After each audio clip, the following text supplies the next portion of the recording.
हरे राम राम राम हरे हरे, हरे कृष्ण कृष्ण कृष्ण हरे हरे,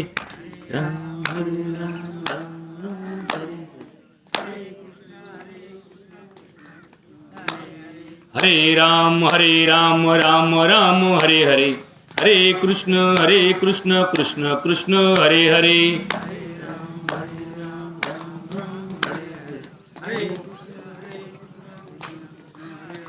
हरे राम राम राम हरे हरे, हरे कृष्ण कृष्ण कृष्ण हरे हरे,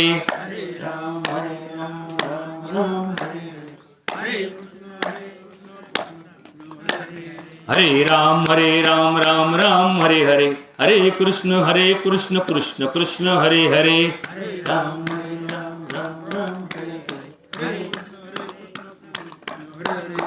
राम हरे राम राम हरे हरे, हरे कृष्ण कृष्ण कृष्ण हरे हरे, राम राम हरे हरे, हरे कृष्ण कृष्ण कृष्ण हरे हरे, बोला कुंडलिक वरदे हरी विठ्ठल, श्री ज्ञानदेव तुकाराम, पंढरीनाथ भगवान की जय, माऊली ज्ञानेश्वर महाराज की जय, जगद्गुरु तुकाराम महाराज की जय, सब साधु सज्जन की जय. प्रस्तुत प्रसंगी या श्री क्षेत्र अकोळनेर गावातील उळगेवाडीत स्थायिक असणारे, या देशाच्या संरक्षण व्यवस्थेमध्ये ज्यांनी आपली पूर्ण हयात सैन्य दलामध्ये सेवेत रुजू केली, असे कैलासवासी किसनराव दौंड यांच्या आकस्मिक निधनाने या परिवाराला जो काही दुःखाचा एक फार मोठा प्रवाह निर्माण झाला, दुःखाचा एक डोंगर कोसळला. या परिस्थितीत धर्मशास्त्र परंपरेप्रमाणे जो काही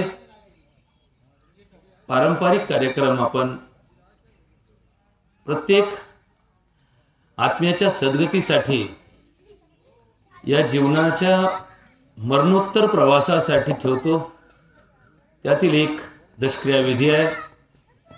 या दशक्रिया विधी निमित्त जमलेले सर्व सज्जन माता बंधू आणि भगिनींनो, प्रवचनामध्ये आपण अनेक वेळा धार्मिक विषयाचं चिंतन उहापोह करतो, नामस्मरणाचं महत्त्व समजून घेतो, देवाच्या लीला समजून सांगतो, देवाची महती सांगतो, किंवा परमार्थाचं जीवनाचा भाग म्हणून स्वीकारताना त्याचं शास्त्र, धर्मशास्त्र समजून सांगण्याचा प्रयत्न करतो. पण जीवनामध्ये हे सगळं कधी शक्य आहे? जर आपण जगलो तर. जर आपण जिवंत आहे, आपली बुद्धी तल्लक आहे, आपलं शरीर सुदृढ आहे, तर परमार्थ शक्य आहे. आपल्या जीवनाला 50 व्याधी आहेत, आपल्या शरीराला 50 रोग आहेत, आपली मनस्थिती जागेवर नाहीये, कुठलाही परमार्थ आपल्याकडून घडणार नाहीये. आणि म्हणून निरोगी शरीर हे परमार्थाचं मुख्य साधन आहे. म्हणून तर धर्मामध्ये सांगताना सांगितलं, शरीर ही खलु धर्मस्य साधन. जसं आपण एखाद्या प्रवासाला निघालो, आजच्या दाव्याला काही जण मोटरसायकलवर आले, काही चारचाकीत आले, काही अजून बसने आले, काही पायी आले, काही सायकलवर आले. अनेक साधनाचा वापर आपण जीवनामध्ये येण्यासाठी करतो, पण आयुष्यात मात्र एकच साधन आपल्याला वापरायचंय, ते म्हणजे आपलं शरीर. हे साधन आपल्याला आयुष्यभर सांभाळायचंय. हे बदलूनही मिळत नाही, बऱ्याच वेळा हे रिपेअरही होत नाही. आणि हे आहे असं सांभाळायचं असताना याच्या सांभाळण्याच्या काही शास्त्रीय पद्धती आहेत. धर्मामध्ये फक्त भजन सांगितलंय, नामस्मरण सांगितलंय, देवाचं दर्शन सांगितलंय आणि देव सगळं करणार आहे असं कुठं सांगितलेलं नाहीये. की तुम्ही देवाचं दर्शन घ्या, देव सांभाळीन. देव सांभाळील इथपर्यंत आपल्याला समजतं, पण देवाने सांभाळण्याची जबाबदारी कधी घेतली जाते? जेव्हा आपण आदबतो तेव्हा. आपण आदबलोच नाही तर देव काय तुमच्या वावरात पेरणार आहे का जाऊन? तुम्ही पेरलं तर देवाच्या कृपेने तुमचं धान्य उगवल. तुम्ही सुगी केली तर देवाच्या कृपेने घरात तुमच्या धान्याची रास होईल. तुम्ही काहीच केलं नाही आणि म्हणले काय नाही देवाच्या कृपेने सगळं होईल. कसं होईल देवाच्या कृपेने? कर्मानंतर देव आहे, कर्मरहित देव जगात नाही. आणि म्हणून सज्जन हो, या मेजरला अचानक जावं लागलं. हार्ट अटॅकचं प्रमाण सध्या आपल्या शेतकरी समाजामध्ये प्रचंड वाढलं. हा प्रचंड वाढलेला हार्ट अटॅकचा, हृदयाच्या झटक्याचा प्रमाणाचा भाग धर्मात आपल्याला कधी तपासता येईल का? डॉक्टर की तर आमच्याकडे आले, आम्ही सोनोग्राफ्या केल्या, ECG काढले, मशीन लावले, कॅसेटी काढल्या, शिरा बदलल्या, सगळं झालं. पण धर्मात याच्यावरती काही चिंतन सांगितलंय का? धर्म याबद्दल जागरूक होता का? धर्मातल्या ऋषी परंपरेमध्ये, साधू परंपरेमध्ये, संत परंपरेमध्ये या शरीराच्या यंत्राची जपणूक करण्यासाठी, याला दुरुस्त करण्यासाठी काही चिंतन आहे का? याचं चिंतन आज आपण मांडण्याचा प्रयत्न करू. कदाचित तुम्हाला एका गोष्टीची कल्पना नसेल की हे जे संत परंपरेमधले साधू होते, संत होते, हे काय फक्त गावात जाऊन त्या गावात कीर्तन ठोकायचे, प्रवचन करायचे, निघून जायचे असं नव्हतं. हा तर सगळ्यात मोठा विरोधाभास आहे. आजकाल या व्यावसायिक जगतामध्ये परमार्थ हा सुद्धा एक व्यवसाय होऊन बसला.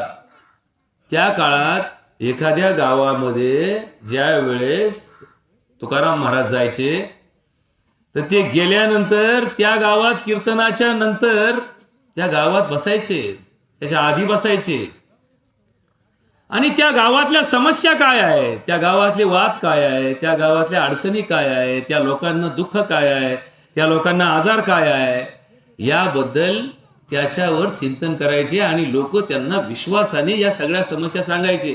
मग कुणाचा शारीरिक आजार असेल तर डॉक्टर कोण? तुकाराम महाराज. कुणाचा वाद असेल तर वकील कोण? तुकाराम महाराज. कुणाची आर्थिक ताकद नसेल तर सावकार कोण? तुकाराम महाराज. कुणाला शरीरात मनात व्यंग आहे, कुणाची आधार देण्याची गरज आहे तर आधाराचा आधारवड कोण? महाराज लोक. ही संत परंपरेमधली मंडळी सर्व बाजूने समाजाची कल्याणाची बाजू सांभाळायचे, म्हणून त्यांच्या संतत्वाची ताकद होती. आणि याचाच भाग आजच्या प्रवचनामध्ये एका ऋषीने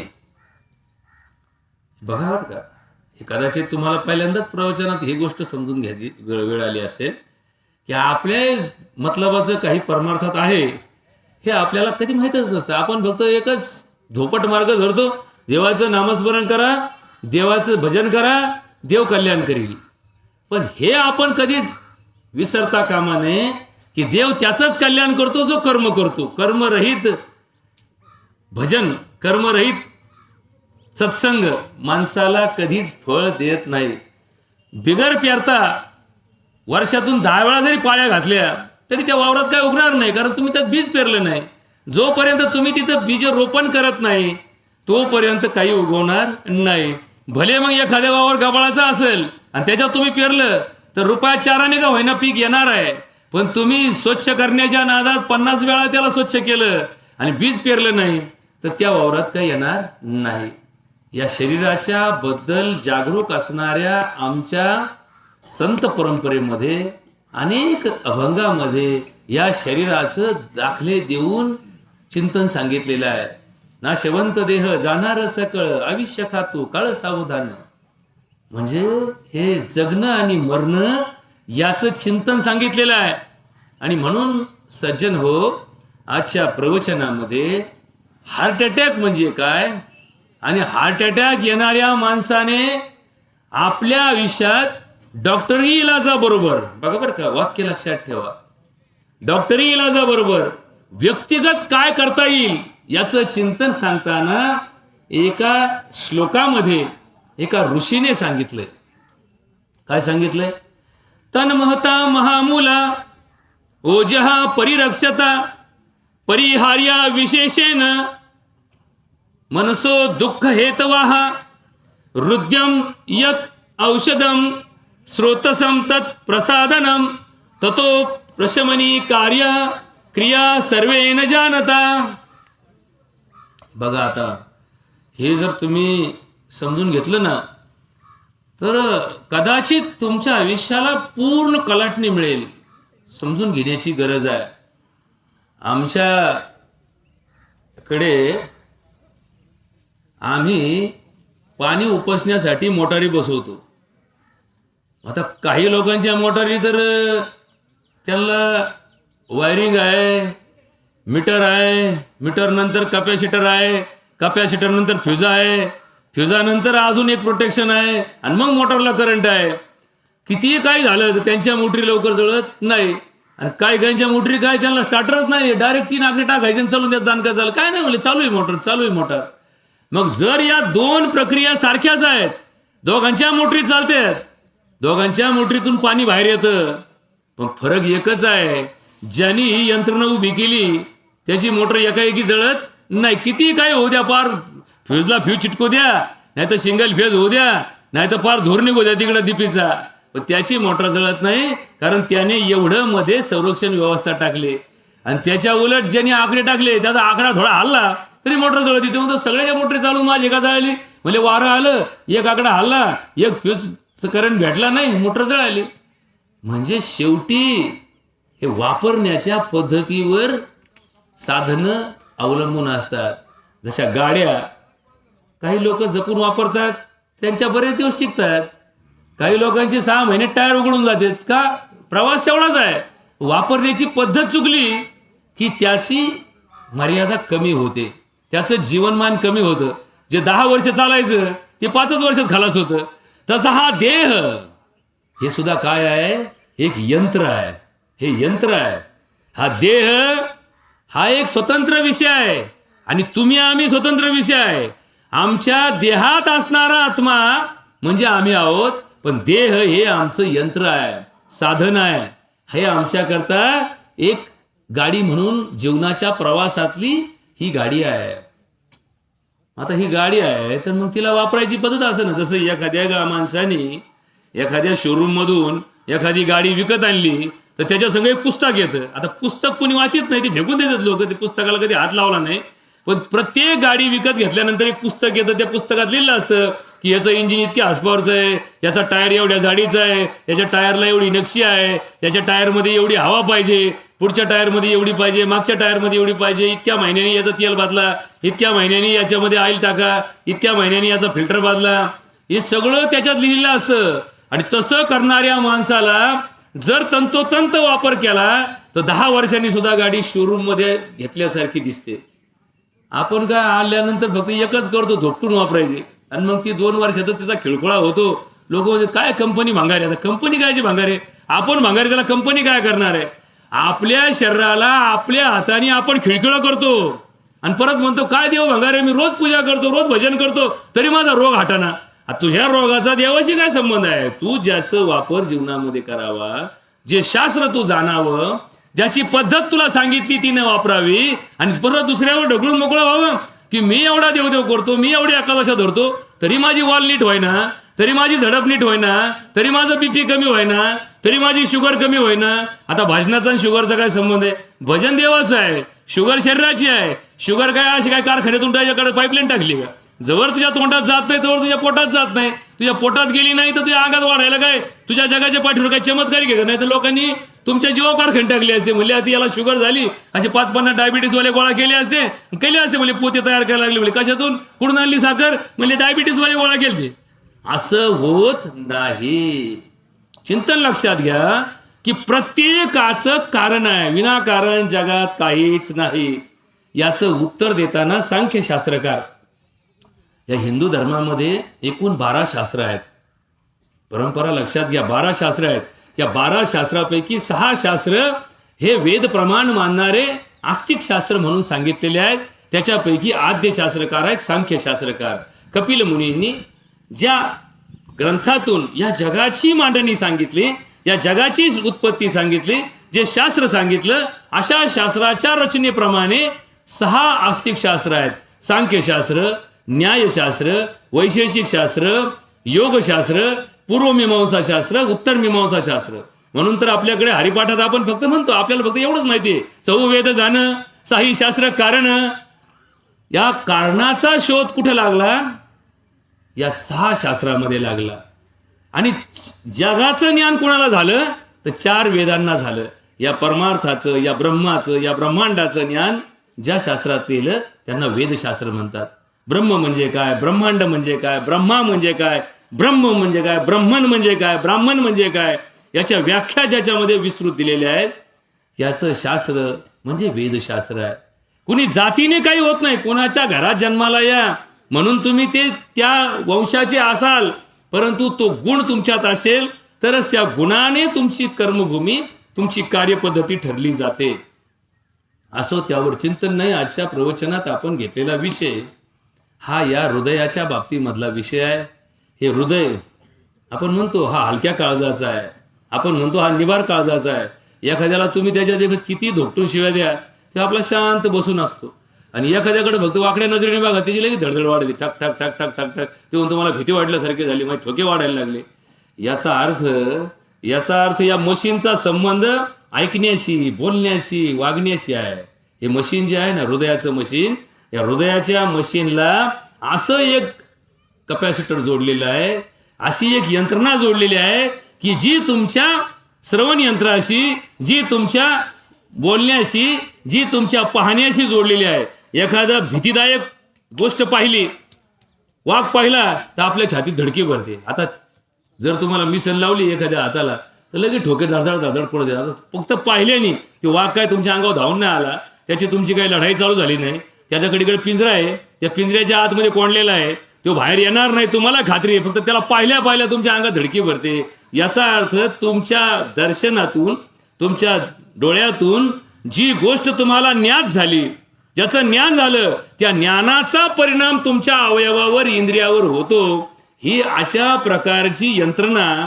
आता थोडं शिकलेल्या माणसाला थोडं समजून म्हणून सांगतो की ऑटोमॅटिक मशीन असतं. जसं आपल्या गाडीला आपण पळवतो, पण पळल्यानंतर त्या गाडीचा आकडा जेव्हा 40, 50, 60च्या पुढे जातो तेव्हा तिथं लाल लाईट लागतो. आता ते लाल लाईट का लागतो? ते लाल लाईट सांगतो की तुझी गाडी वेगात चाललेली आहे, बघ तुला जमतं का बघ, नाही तर परत म्हणशील की मला माहीतच नव्हतं राव, मला एवढा स्पीडमध्ये होतो, मी एवढं भानाट चाललो आणि नंतर गोत्यात आलो. तुझा गोत्यात येण्याचा प्रसंग टाळण्यासाठी त्या गाडीमध्ये इंडिकेटर बसवलेले असतात, आणि ते इंडिकेटर जसं एखाद्या गाडीच्या डबीतलं ऑइल संपत आलं का लाईट लागतो. लोक म्हणले लाईट कोण लागतो? म्हणजे डबीत बघा बरं तेल किती शिल्लक आहे. उगा थोडं शिल्लक असतं का, जेणेकरून तुमच्या शरीराला, तुमच्या त्या गाडीला धोका होणार नाही. जसं गाडीला कॉक असतो ना, त्याला दोन पद्धती असतात, एक मेन असतो आणि एक रिझर्व असतो. आता रिझर्व कशासाठी असतो की बा तुझ्या गाडीत पेट्रोल कमी आहे हे तुला समजावं, नाही तर तुला गाडी कोरडी कोडूसर काढणार नाही. आता आमच्या गाड्या काय मध्ये रिझर्वला असते, त्याच्यामुळे आता पेट्रोल जेवढं महाग झाले त्याच्यामुळे आता टाकी फुल करायचे दिवस गेले. आता काय मध्ये दांडकं वरच असतं लोकांचं. म्हणजे काय झालं, म्हणजे 100चं टाकलं तरी अजून काय वर सारखा ना. आता दिवस बदलले याच्यावर नाही, पण उदाहरण दृष्टांत काय आहे की ज्या वेळेस त्या ठिकाणी रिझर्वला गाडी लागते, ती गाडी तात्पुरती बंद पडते, मग हा कॉक वर करतो आणि मग ती गाडी परत चालू करतो, म्हणतो आता पेट्रोल पंप बघावं लागेल. नाही बंद पडली का, नाही म्हणले बंद पडायची आत टाकावं लागेल, नाही तर परत चालू होणार नाही. तशाच शरीरामध्ये सुद्धा अनंत यंत्रणा आहेत की ज्या यंत्रणा अद्भुत काम करतात. बघा आता याच्यावर थोडं चिंतन परमार्थाच्या दृष्टीने ऐकून घेण्याची गरज आहे. हे शरीर काय फक्त डॉक्टरनीच रिपेअर होतं असं नाही. डॉक्टर एक दुसरा माणूस आहे, जसं तुम्ही आणि मी समोरासमोर आहे. आता तुमच्या शरीराला वेदना तुम्हाला माहिती काय आहे, ते दुसऱ्या माणसाला किती समजून सांगितलं तर त्याची जाण किती असणार आहे, 10%, 20%, 30%, 50%, 90%. पण 100% जाण कुणाला असणार आहे? आपल्याला असणार आहे. म्हणून आपणच आपल्या जीवनाचे शिल्पकार. हे वाक्य आपण नेहमी ऐकतो की तूच आहे तुझ्या जीवनाचा शिल्पकार. शिल्प कोणतं? आपलं शरीर. शिल्पकार कोण? आपणच. मग हे कसं काय होईल? जसं एखाद्या मूर्तीला घडवणारा मूर्तिकार आणि बसवणारा पुजारी दोन वेगळे माणसं असतात. मूर्ती जिथं घडते तिथून आपण विकत आणतो आणि कोणाच्या हाताने बसवतो. मग आपल्याकडे जाहीर नाव कोणाचं केलं जातं? यांच्या हाताने मूर्तीची स्थापना आहे. मग असं कधी पपरलं तुम्ही वाचलं का की या मूर्तीला घडवणाऱ्या माणसाचा इथं काय काम झालं? घडवणाऱ्या माणसाला इथं पण विचारते, म्हणजे ज्याच्याकडे ज्याच्या जमिनीत ह्याचं देऊळ बांधलं त्या जमीनदाराचं नाव आहे, ज्याच्या हातून त्या मूर्तीची स्थापना झाली त्याचं नाव आहे. म्हणजे शेवटी प्रसंगानुरूप परिस्थिती बदलते. आणि म्हणून तूच आहे तुझ्या जीवनाचा शिल्पकार. असं ऐकताना आणि सांगताना लक्षात ठेवा की आपल्या रोगाला आपणच कारण आहे आणि आपल्या मृत्यूला आपणच कारण आहे. बळजबरी ढकलायचं की माझ्या नशिबातच होतं, मग प्रारब्धातच होतं. काही लोकांच्या बुद्धीत या सगळ्या गोष्टी इतक्या घातल्या की चुका आपल्या आणि लोकाला दोष द्यायचे, चुका आपल्या नशिबावर ढकलायच्या. नशिबाने सगळ्याच गोष्टी घडतात असा गैरसमज करू नका. दारू पिणाऱ्या माणसाचं लिव्हर खराब झालं तेव्हा काय नशिबाचा खेळ आहे. माझे 4 जोडीदार रात्रंदिवस पितात, त्यांचं नाही खराब झालं. अरे त्यांचं नाही खराब झालं, त्यांचं मागच्या जन्मीचं पुण्य होतं म्हणून नाही झालं. पण दारू प्यायल्यावर लिव्हर खराब होतंय ज्याला कळतं ना त्यांनी दुसऱ्यावर ढकलू नये. चूक आपली झाली, आपण मान्य करावी. नाही बा माझ्याकडून चूक झाली म्हणून मला हा दिवस आला. हा जर मान्य केला तरच पुढच्या पिढीला, पुढच्या समाजाला, पुढच्या काळाला, पुढच्या जीवनाला गती आहे. नाही तर आपण म्हणतो सगळा नशिबाचा खेळ आहे, सगळा नशिबाचा खेळ आहे. सगळेच खेळ नशिबावर ढकलून आपले खेळ चालू ठेवणाऱ्या माणसाला परमार्थ तर नाहीच जमायचा, पण स्वार्थ सुद्धा कधी जमणार नाही. याचं उत्तर आपल्याला शोधता आलं पाहिजे. भगवद्गीतेमध्ये जेव्हा आम्हाला संदेश दिला जातो, भगवद्गीता जेव्हा भगवान कृष्णाने सांगितली तेव्हा एकच सांगितलं, भाऊ पहिलं कर्म कर, पहिला आदब, पहिला मेहनत कर, पहिली जबाबदारी स्वीकार आणि मग पुढचं पुढं बघू. जबाबदारी न स्वीकारता त्या जबाबदारीचं फळ तुला मिळेल असा गैरसमज करू नको. म्हणजे एखाद्याच्या बापाला सांभाळायचं नाही आणि बापाच्या मौतीला कुठून तरी उगवायचं म्हणायचं मी थोरलाय, मला पाणी पाण्याचा अधिकार आहे. इतक्या दिवस सुद्धा अधिकार कुठे गेलता? बाप मरायला लागला, बापाला मदतीची गरज होती, बापाला सांभाळायची गरज होती, तेव्हा हा फिरकला नाही. आणि बाप मेल्यावर जेव्हा सर गाव जमलं आणि तिथं पाणी पाजा टाइम आला, हा ऐन टायमाला उगावला. मग ह्याचं सगळं मड धाकट्याने वाहिलं आणि यांनी फक्त ऐन टायमाला आला म्हणलं गावाला विचार हक्क कुणाचा आहे, पाणी कुणी पाजावं लागत. अरे हक्क सांगणाऱ्या माणसा तुला कर्तव्याची जाण झालती का? ज्यावेळेस म्हातारं थकलं होतं त्यावेळेस त्याला आधार दिलता का? नाही. मग तिथं थोरला कुठे गेलता? उलट याचं जे मोठेपण आहे ते जबाबदारीवर असतं. आणि म्हणून सज्जन हो, या यंत्रणेमध्ये हे शरीर जसं गाडीला 2 चाकं 4 चाकं, एक इंजिन असतं, एक हाऊसिंग असतं, एक मध्ये ऍक्सल असतो, मध्ये एक रॉड असतो. हे ज्या गाडीच्या यंत्रणा आहेत त्या यंत्रणा जशा सज्ज असतात, त्या यंत्रणेवरती आपलं लक्ष असतं, तसं या देहाला सुद्धा 6 अंग आणि 56 प्रत्यंग आहेत. बघा बरं का, हे वाक्य परमार्थामध्ये सांगितलेलं आहे. हे काय आमच्या डॉक्टर की शास्त्रातलं नाहीये. कोणत्या शास्त्रातलं आहे? परमार्थ शास्त्रामध्ये 6 अंग आणि 56 प्रत्यंग आहेत. 56 बारीक बारीक असे पार्ट आहेत आपल्या शरीरामध्ये. 56 पार्ट आहेत की ज्या 56 पार्टवर आपलं जीवन अवलंबून आहे. यातला एक जरी पार्ट खराब झाला तरी जीवनाला धोका निर्माण होतो. मग एखाद्याची किडनी गेली, हृदय चांगलं आहे पण जीव गेला, म्हणले नाही त्याच्या किडनी गेल्यामुळे गेला. हृदयाला काय झालं? हृदय चांगलं होतं. एखाद्याचं सगळं चांगलं आहे, हृदय बंद पडलं, गेला, म्हटले 2 मिनिटात गेला. हे म्हणले तो तर फार हुशार होता. आता हुशारी काय कामाची? इथं काय कामाची हुशारी? एखाद्याला अटॅक आला आणि तो मेला, मग तो काय नापास झालेला असतो का? त्याला कुठेतरी एखादा विषय नापास असतो म्हणून त्याला अटॅक येतो? तुमच्या हुशारीचा तुमच्या यंत्रणेशी काही संबंध नाही. आणि म्हणून जागरूक असण्याची गरज आहे. जागरूक असावे. ही जागरूकता आपल्यामध्ये निर्माण करण्याचं काम संतांनी केलं. संत म्हणजे काहीतरी आपला मोघम ठोकताळा होते. संतांनी आपल्या जीवनामध्ये फक्त एकच सांगितलं की भगवान परमात्मा हा आहे आणि त्या भगवान परमात्म्याच्या शरण गेल्याने सगळं होतं. हे आपला गैरसमज वाढवण्यासाठी आपण निर्माण केलेलं माध्यम आहे की आपल्याला याच्यातून काय होतं? आपल्या जबाबदारीतून मुक्त होण्याची सवय लागली, जबाबदारीत झटकण्याची सवय लागली.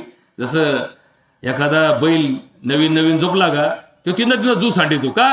त्याला वाटते ज्यूस सांडलं म्हणजे आपल्या ऑटोमॅटिक बोजा कमी होतो. मग त्याच्या माना कटाला जवळ रापत नाही ना तर नवीन गोरे ताणी ते तिकडे. त्याला वाटतं ताणलं म्हणजे हा मालक कटाळीन आणि कटाळून आपोआप दुसरा गोरा झोपन, म्हणजे आपलं काम वाचन बा, आपलं दावणीला जाऊन खात बसायचं.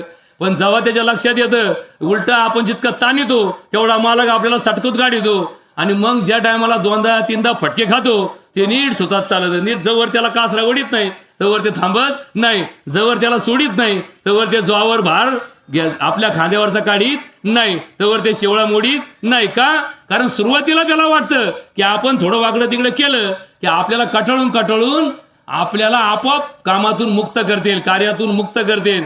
पण जेव्हा त्याला लक्षात येतं आपला हा प्रयोग आपल्याच अंगावर आला, त्यावेळेपासून मात्र तो कधीच झटकीत नाही. गाडी उभी केली तरी तो म्हणत नाही का आता लवकर सोडा, त्याला जेव्हा सोडा तेव्हा सोड भाऊ, पण फटके नको आणू. म्हणजे अशी जशी जबाबदारी आपल्याला या समाजातल्या या प्राणीमात्रात कळते. आणि म्हणून माऊली एका ओवीमध्ये सांगतात, येन सांडजे तुवा आपले विहित कर्म. कर्म, कर्माचे दोन प्रकार आहे. विहित कर्म, विहित कर्म म्हणजे काय? नेमून दिलेलं कर्म, नेमून दिलेलं काम. जसं एखाद्या मास्तरला एखाद्या शाळेत काय काम नेमून दिलं, त्या शाळा झाडायचं काम असतं का? नाही. शाळेमध्ये पाणी भरायचं काम असतं का? नाही. शाळेतल्या मुलांना शिकवण्याची जबाबदारी ज्याच्यावर दिली त्याला शिक्षक म्हटलं जातं, त्याला सर म्हटलं जातं. मग त्याचं विहित कर्म काय आहे? मुलांना गोष्टी सांगणं नाही, मुलांना घेऊन जाणं नाही, मुलांना आणून सोडणं नाही. कर्म आहे शिकवणं.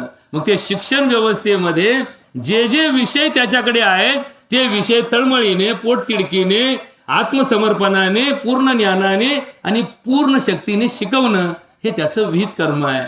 एखाद्या डॉक्टरकडे एखादा पेशंट गेला तर त्याचं कर्म हे नाही का तुला बसायची सोय करतो, तुला पाणी पाहिजे, तुला नाश्ता खाऊ घालतो. त्याचं ते बघा काय करायचं. विहित कर्म काय आहे, याचं लक्षण काय आहे, याची दुखणं काय आहे, याचं निदान काय आहे, आणि त्या निदानाला गरज कशाची आहे, आणि त्याचे उपचार काय आहे, हे त्याचं विहित कर्म आहे. एखाद्या शेतकऱ्याला बांधाच्या सावलीला बसल्या की तो शेतकरी ठरत नाही. एखाद्या झाडात सावलीला बसला म्हणलं काय मी शेतकरी रोज जातो रानात चक्कर मारितो, झाडाखाली जाऊन बसतो, संध्याकाळी उठून येतो, त्याला शेतकरी म्हणत नाही. त्याला जी जमीन आहे, त्याची जी भूमी आहे, त्याची जी काळी आहे, तिची सेवा करण्यासाठी जो पुढे गेला तो शेतकरी धर्माचा माणूस झाला. मग उतार्यावरचे शेतकरी, बांधावरचे शेतकरी, वावरातले शेतकरी, शेतकऱ्याच्या 3 जाती निर्माण झाल्या. आणि म्हणून या चिंतनामध्ये आम्हाला आज या हृदयाच्या झटक्याने जर एखाद्या माणसाचा, आता मेजर सारखा माणूस आहे की जो इतिहासामध्ये या भारतीय सैन्य दलामध्ये एका ताकदीने लढला, या देशाचं संरक्षण ज्याने केलं, ज्याच्या संरक्षणाच्या जीवावर आपण आपल्या घरात शांत झोपतो. बघा, सैन्य दलाला कदाचित देवळं दिसली नसतील, हे मेजर लोकांना कधी भजन जमलं नसेल, मेजर लोकांनी कधी दिंड्या केल्या नसतील, पण आमच्या दिंड्या कशामुळे सुरक्षित आहेत? आमच्या दिंड्या या सैन्य दलाच्या संरक्षण सीमेवरच्या कामामुळे आम्ही आमच्या घरात शांत झोपतो. नाही तर एवढं सोपं राहिलेलं नाहीये. हे जग इतकं असुरक्षित झालेलं आहे की या असुरक्षिततेमध्ये दिवसेंदिवस अराजकता वाढत चाललेली आहे. पहिले रातची चोऱ्या व्हायच्या, भाऊ आता दिवसा चोऱ्या झाल्या. आमच्या हिंगणगावात काल झटका बसला, कोणला बसावा? एका PSI ला झटका बसला, दिवसा डावळ्या. अशा सगळ्या माणसात 4 माणसात जर एखाद्याच्यावर हल्ला होत असेल तर या सुरक्षिततेबद्दल विचार करण्याची गरज आहे. आणि आपण जबाबदारी झटकतो की आपल्याकडे काय झालं का आपण याला सांगतो, त्याला सांगून काय करतो? तूच आहे तुझ्या जीवनाचा शिल्पकार, तुलाच कुठेतरी संघटना करावं लागेल, तुलाच कुठेतरी एकत्र राहावं लागेल. 4 घरं एकत्र का होतात? 4 घराची गल्ली का तयार होते? वायली राहून ताकद निर्माण होत नाही, एकमेकाला आधार देता येत नाही. आधाराने धार होतो, धारातून गाव तयार होतं, गावातून देश तयार होतो. आणि म्हणून तर तुकडोजी महाराज एका अभंगामध्ये म्हणतात, गाव विश्वाचा नकाशा, गावावरून देशाची परीक्षा, गावची भंगता अवदशा येई देशा, गावा गावासी जागवा, भेदभाव समळ मिटवा, उजळा ग्रामोन्नतीचा दिवा तुकड्या म्हणे. हे जे संघटन आहे, एकमेकाला आधार आहे. की एका माणसाला जर समजा गावामध्ये 2 घरं आहेत शेजारी शेजारी, आणि एका घरात 2 माणसं आहेत, नवरा बायको आहेत, पोरं काही लांब कुठंतरी शिक्षणाच्या निमित्ताने आहेत, पुढं कुठंतरी नोकरीला लांब आहेत. त्या घरात असणाऱ्या त्या म्हातारीला आधार कुणाचा? शेजाऱ्याचा. मग शेजार धर्म ज्याला कळला त्याला तर आधार कळला, नाही तर काय नाही. तिकडे मी आला तरी एखाद्या फ्लॅट सिस्टीम मध्ये कोणाचं काय, एकाच्या घरातलं मड बाहेर निघत आणि एकाच्या परण्या बाहेर निघतात. म्हणले हा दुसऱ्या मजल्यावरचा फ्लॅट आहे, त्याच्या बापाचं मड निघलं आणि आमच्या पोराच्या परण्या निघल्या, सगळंच चाललंय. याचा बँड वाजवतोय. म्हणले काय मोतीला बँड आणला का? नाही, म्हणले बँड शेजाऱ्याच्या परण्यात चाललाय, याची मौत चालली. नशीब अजून खेड्यामध्ये तरी कोणत्या जातीचं, कोणत्याही घरातलं असं जर दुःखद घटना असेल, लोक थांबा, आपला 2 घंटे लेट काढा नवर बाहेर, याचा आधी मड जाळून आणू द्या. पण शहरात काय कोणाचं कोणाला घेणे बाई, सगळं त्याचं काय चाललंय? एकीकडे दुःखाने माणसं रडत्यात आणि एकीकडे पोरगी वाटे लावायला रडतात. म्हणजे कोण रडतं कायसाठी? म्हणजे याची आई मेली म्हणून रडतो आणि याची पोरगी वाटे लावायची म्हणून रडतो. बरं, बघणाऱ्या माणसाला काय माहिती कोण कशासाठी रडत होते? म्हणजे हा सगळा भूलभुलैया झाला. याचं रचना बदलली. या रचना बदलल्यामुळं समाजाची व्यवस्था कोलमडली.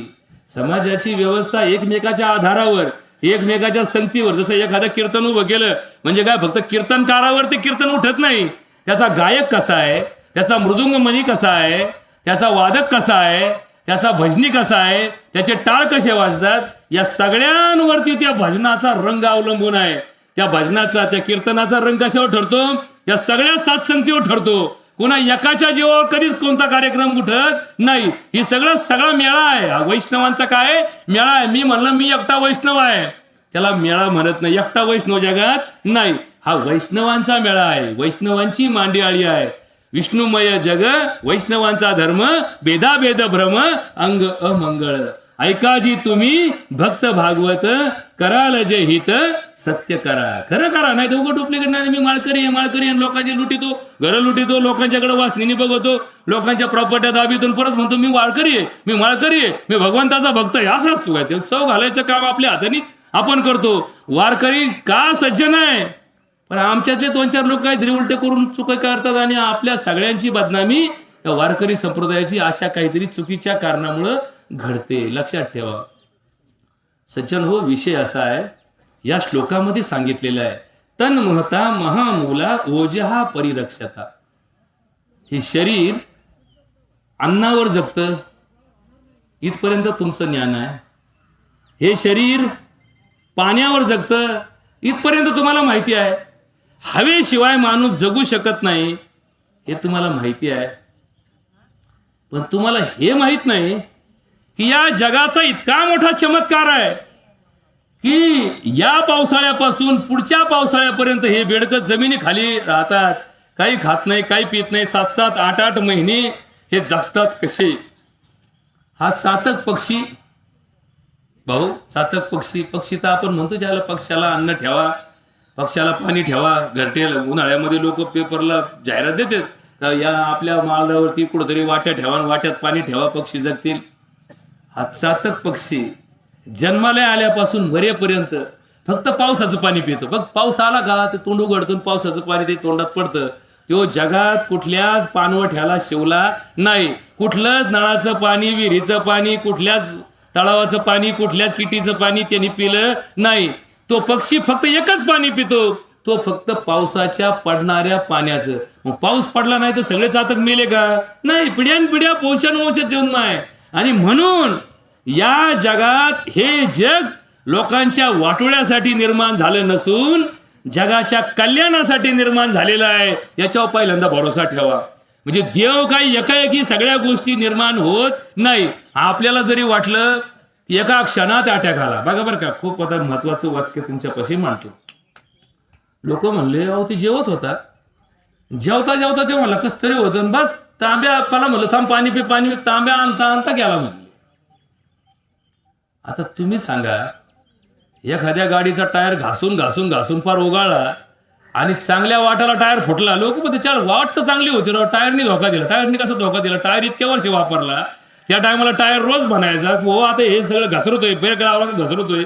हा म्हणला बदलू बदलू बदलू बदलू, आणि बदलू बदलू म्हणता म्हणता एक दिवस टायरचा फटका झाला आणि त्या टायर फुटल्याबरोबर याच्या गाडीनी पलटी घालीन याच्या हातपायाचं टंगडचं वाटोळ करून ठेवलं.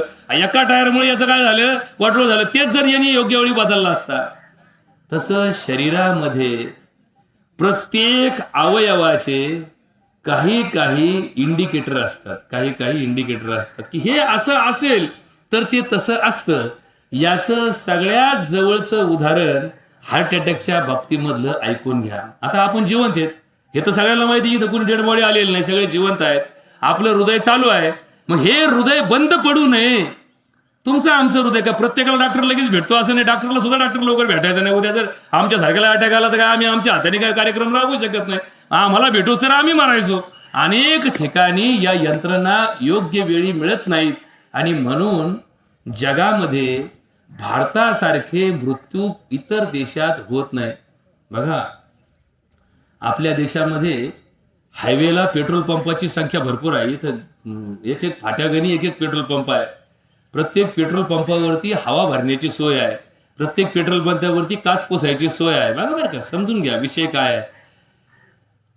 अमेरिकेसारख्या देशामध्ये युरोपसारख्या खंडामध्ये आता त्यांना कोरोनाने गेला झटका ठेवून जाऊ दे, तर कोरोनाच्या बाबतीत त्या सोडून विषय, पण मूळ विषय असा आहे की त्या देशामध्ये प्रत्येक 20 किलोमीटरला बघा बरं का, प्रत्येक 20 किलोमीटरला हायवेवरती हृदय बंद पडलं तर चालू करायचं मशीन आहे. म्हणजे दवाखान्यामध्ये सुद्धा नसतं. एखाद्या छोट्या मोठ्या दवाखान्यामध्ये हृदय बंद पडलं तर चालू करायसाठी जे शॉक देतात ते मशीन नसतं. त्या देशामध्ये जिथं डॉक्टर नाहीये अशा पेट्रोल पंपासारख्या ठिकाणी ते मशीन बसवलेलं असतं. आणि हे हृदय एखाद्या अतिदक्षता विभागात जाईपर्यंत त्या माणसाला जिवंत ठेवण्यासाठी मधून मधून त्याला त्या मशीनला झटका दिला जातो आणि मग ते परत पुढं नेऊन एखाद्या चांगल्या सेंटरमध्ये, जिथं चांगल्या केंद्रामध्ये या हृदयाचा उपचार पूर्ण होतो तिथपर्यंत पोहोचवलं जातं. आणि म्हणून त्यांच्या देशात हार्ट अटॅकने होणाऱ्या मृत्यूचं प्रमाण अत्यंत कमी आहे, अत्यंत कमी आहे. एवढंच काय, अपघाताचं प्रमाण जगात पाठीवर भारताचा पहिला दुसरा नंबर लागतो अपघातामध्ये. त्या देशामध्ये आपल्यापेक्षा गतिमान गाड्या आहेत, आपल्यापेक्षा. आपण तरी कितीने पळवतो, 60, 70, 80, 90. असे जगातले असे काही देश मी पाहिलेत की ज्या देशाला गाडीची सुरुवात 300च्या पुढे नाही होती, 300 किलोमीटर प्रति तासाने. काही काही देशामध्ये या ज्या रेल्वे आहेत या 600 किलोमीटर प्रति तासाने पळतात. म्हणजे 2 घंट्यात माणूस दिल्लीला जाईल. म्हणजे विमानापेक्षा गतिमान अशा प्रकारच्या वाहनांमध्ये बसून लोक प्रवास करतात, पण तरी धोका मात्र होत नाही, कारण त्यांच्या यंत्रणा सजग असतात. आपण आपलं काय मग इकडं कानाला लावला, मशीन लावलं, काय गाणं ऐकलं, म्हणले चाललं, याड लागलं गाणं ऐकतो, इकडे याड लागलं, रस्त्याने मोरत पुढून कोण आला बघत नाही. मग त्याचे डोळे उघडेत, पण कानाचं मशीन चालू आहे, कानात वायरलेस लावलेलं आहे, कोणाचं मोबाईल चालू, hello hello hello hello hello hello hello याचा दावा घालू, तर दुसऱ्याचा दावा घालायची वेळ येते. म्हणजे थांबा उशीर झाला, दहाव्याला उशीर होऊ दे, पण तुझा कायमचं वाटोळं करू नको. 2 मिनिटं तू नाही आल्याने काय गावळा शिवणार नाही असं नाही. 2 मिनिटं मागं पुढे होईल, फरक पडत नाही. पण आपल्याला घाईच लय झाली ना, आपण कशाचाच विचार करत नाही. आपल्या देशामध्ये परमार्थाचा जो भाग आहे तो सकारात्मक घेण्याऐवजी आपण काय करतो, नाही नशिबात होतं म्हणून मेला. नशिबात काय, तू मोबाईल घेतला नसता तो धडकला नसता, आणि धडकला नसता तर मेला नसता. नाही म्हणजे नशिबातच होतं, त्याच्या शेवटी व्हायचं ते होणारच होतं. असं म्हणून आपण जबाबदाऱ्या झटकितो आणि इथंच घोटाळा होतो. धडा आपण परमार्थिक नाही आणि धडा आपण नास्तिकही नाही, धडा आस्तिकही नाही, धड नास्तिकही नाही. जसं वारं सुटन तसं, जसं एक टांगीत होतं नेसल्यावर ते टांग कुणी कधी कळत नाही माणसाला. वारं इकून आलं ते म्हणतो इकून टांगत होतं रे, इकून नेसलं तर म्हणजे इकून नेसलं. जसं वारं उठणं तसं प्रकारचं ते एक टांगीत होतं असतं. त्याच्या वावड्या लावायचो आपण पहिले, आता तर काय राहिलं नाही. मिस्त्री आल्यापासून पहिली वावडी लावायची म्हणजे कुणी लावली, इकून वारं आलं म्हणून इकून लावली, इकून आलं म्हणून इकून लावली. तसं आम्ही आस्तिक आणि नास्तिक मध्ये वावडी सारखे आहेत. जसं जसं अंदाज येईल तसा आमचा प्रसंग बदलतो. आपण मध्ये उभे असतो, इकून आस्तिकता इकून नास्तिकता. कुणीकडे भाऊ तू, नाही परिस्थिती पाहू द्या मला, इकडे बरं आहे का, इकडे बरं आहे, इकडे बरं आहे का, घुसले इकडे बरं आहे का, घुसले इकडे. तेह जावो अथवा राहो पांडुरंगी दृढ भाव. तिकडं काही होऊ द्या, मी इकडं आहे बस. मला देवाचं भजन आहे, मी देवाचा आस्तिक आहे, मी देवाला मानतो, देवाने सांगितलेले कर्म करतो, त्यांनी जे मला नेमून दिले ती माझा नित्य नियम चालू आहे. मी रोज पहाटे उठतो, आंघोळ करतो, पूजा करतो, माझ्या देवाचं भजन करतो आणि मग माझे कामधंदे करतो. हे मला काही फरक पडत नाही. आमोशा असू, पुनव असू, गावाला जायचं असू, गावाला जायचं असेल तर मी 4ची पूजा पहाटे 3ला उठून करतो. मला 6ला जायचं असेल तर मी पहाटे लवकर 2 घंटे लवकर उठतो, पण मी माझा नियम मोडीत नाही. अशा लोकांना धर्म समजतो. आमच्या अशा समाजातल्या नवीन पिढीमध्ये धडसोड, एक धरायची, एक सोडायची, एक करायचं, एक नाही करायचं, यंदा गेला पुढच्या वर्षी नाही गेला, यंदा केलं पुढच्या वर्षी नाही केलं, ही जी धरसोडीची भूमिका आहे, यामुळे मानवी जीवन संकटात सापडलं. परमार्थाचा परिणाम होत नाही. परमार्थ मानवी जीवनाचं आरोग्य निर्माण करू शकत नाही, कारण आपण धरसोडीचा परमार्थ करतो, धरसोडीचा परमार्थ. आणि म्हणून सज्जन हो, या मेजरला चालता बोलता जावं लागलं. याला काय असं लय दिवस पडून होता, झोपून होता, आणि मग आता याला आजार झाला आणि डॉक्टरनी सांगितलं याला घरी घेऊन जा, याला काही उपाय नाही, असं नाही. चालता बोलता कामधंदे करणारा, हसत खेळत एका समाजामध्ये जर त्या सकाळी कोणाला जर विचारलं असतं की बाबा याचं काय हो, ते म्हणाले लय धडधाकट येते, सारखा काटक माणूस नाही. आणि असे काटक माणसं काळ्यावर घेऊन जायची वेळ आली तर लोकांना चमत्कार वाटतो, त्याला काय भानगड आहे बा. असं जर व्हायला लागलं जगात तर क्षणभंगूर जीवनाचा अर्थ लवकर समजतो, क्षणभंगूर जीवनाचा. आणि म्हणून या क्षणभंगूर जीवनाला या क्षणापासून बाजूला ठेवता येतं का? की समजा आपण म्हणतो की याची दोरी तुटली, त्याला कुणीच काही करू शकत नाही. परमार्थामध्ये अजून एक वाक्य वापरलं जातं, आले बाबाजीच्या मनात इथे कोणाचे काही चालेना. सज्जन हो, हेही वाक्य बरोबर आहे, पण ते कधी कमाल मर्यादा. कमाल मर्यादा. कमाल म्हणजे काय की तुमचं आयुष्य जर जन्माच्या वेळी 100 वर्षाचं लिहून ठेवलं असेल, वाक्य नीट ऐकून घ्या, जर जन्माच्या वेळी तुमचं विधी लिहून ठेवला असेल की 100 वर्षापेक्षा जास्त जगणार नाही, जन्माच्या वेळी जर तुमच्या या निर्मितीलाच लिहून ठेवलं असेल की 20 वर्षापेक्षा जास्त जगणार नाही, वाक्य नीट ऐकून घ्या, परत एकदा ऐकून घ्या, तर 20 वर्षापेक्षा ती व्यक्ती जास्त जगू शकत नाही. पण 20 वर्षापर्यंत जगेल का सांगता येत नाही. 19ला मरण. मग हे 1 वर्ष कुणी काढलं? आमच्या हाताने कमी केलं. एखाद्याचा जर जन्म 100 वर्षाचा लिहिला असेल आणि तो माणूस 90व्या वर्षी मेला, तर 10 वर्ष कमी कोणी केलं? तुमच्या वर्तनातून ते कमी झालं. नाही तर अजून 10 वर्ष आपलं आयुष्य वाढलं असतं, जे आमच्या जनशिबाने आम्हाला दिलं होतं. जसं ही यंत्रणा आहे, तसं कर्ज असतं, 3 वर्षाचं कर्ज, 3 वर्ष मुदतीचं कर्ज. आपण पहिल्याच वर्षी फेडलं तर काय होतं? कर्ज नील होतं. पण त्याची मुदत किती असते? 3 वर्ष.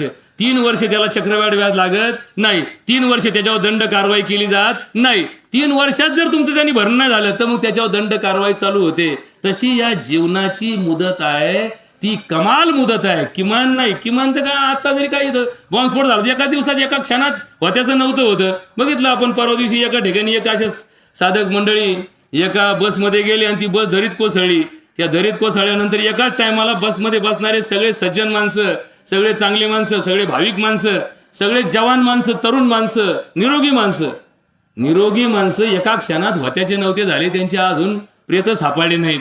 त्यांचे अजून तिकडे एका देशामध्ये जहाज बुडलं. जहाजामध्ये हजारो प्रवासी होते आणि त्या जहाज बुडल्यामुळं ते बेपत्ता झाले.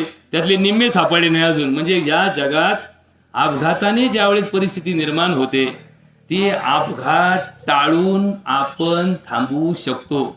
मग अपघात टाळण्याचे जसे उपाय आहेत बघा, अपघात टाळण्याचे उपाय आहेत. RTOचं मध्ये चाललो होतं सुरक्षा सप्ताह, की हा नियम पाळा, तो नियम पाळा, सिग्नलला थांबा, डाव्या बाजूने चाला, गती वाढवू नका, गाडीचे सगळ्या पार्टचे गाडी चालू करण्यापूर्वी सुरक्षा तपासित पहा, गाडीत हवा आहे का, टायर चांगले आहेत का, इंजिन चांगलं आहे का, ब्रेक लागतो का, या आधीच बघा. त्याने अपघात टाळता येतात, हे आता सिद्ध झालेलं आहे. तसंच सज्जन हो, या धर्मात सांगितलंय, जर तुम्ही तुमच्या शरीराच्या गाडीचा मेंटेनन्स केला तर तुमचे अकाली मरण टाळता येतात. म्हणून तर पूर्वीचे साधू संत ज्या वेळेस एखाद्या भक्ताला, एखाद्या वत्साला, एखाद्या साधकाला आशीर्वाद द्यायचे, दीर्घायुष्य भव, निरोगी भव, अष्टपुत्र सौभाग्यवती भव, हे काय फक्त मोघम एखाद्या पुढाऱ्याने आश्वासन देत नव्हते. त्यांच्या शब्दात ताकद होती. त्यांच्या शब्दाचा अर्थ आमच्या समाजाला जाणण्याची पद्धत होती, की दीर्घायुष्य भव, दीर्घ आयुष्य तुला लाभो. आपण म्हणतो की याचं आयुष्य सुखाचं हो, एखाद्या लग्नात आशीर्वाद द्यायला उभे राहतात लोक. आता आमचेच वाटोळे झाले ना, आम्ही आशीर्वाद द्यायचे लोकांना की तुमच्या संसारात आनंद मिळो, तुमचा संसार सुखाचा हो. मग एखाद्याने हळूच म्हणावं, तुझा कसा चालला सांगतो का मला?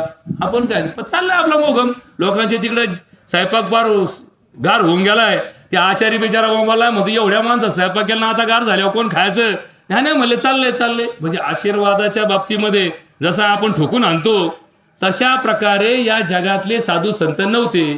ते जेव्हा आशीर्वाद द्यायचे, त्या आशीर्वचनाला समजून घेणारा समाज होता.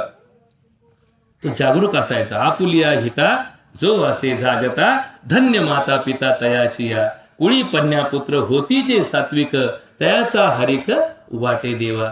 गीता भागवत करीती श्रवण, अखंड चिंतन विठोबाचे, तुका म्हणे मज घडो त्यांची सेवा, तरी माझ्या दैवा पार नाही. आता आपुलिया हिता हा शब्द या श्लोकाला जवळ आहे. आपुलिया हिता, आपुलिया सुखा, आपुलिया इच्छा, आपल्या इच्छेप्रमाणे जगणारे, आपल्या सुखाप्रमाणे जगणारे आणि आपल्या हिताप्रमाणे जगणारे, हे 3 माणसं वेगळे असतात बरं का. एकाच गोष्टीत 3 गोष्टी दडलेल्या नाही. ज्याच्यात हित आहे कदाचित ते सुखकारक नसतं. ज्याच्यात सुख आहे ते कदाचित हितकारक नसतं. ज्याच्यामध्ये आनंद आहे त्याच्यामध्ये कदाचित सुख नसतं. ज्याच्यामध्ये दुःख आहे कदाचित ते हितकारक असतं. बघा बरं का, हे हा सगळा मेळ आपल्याला बसला पाहिजे.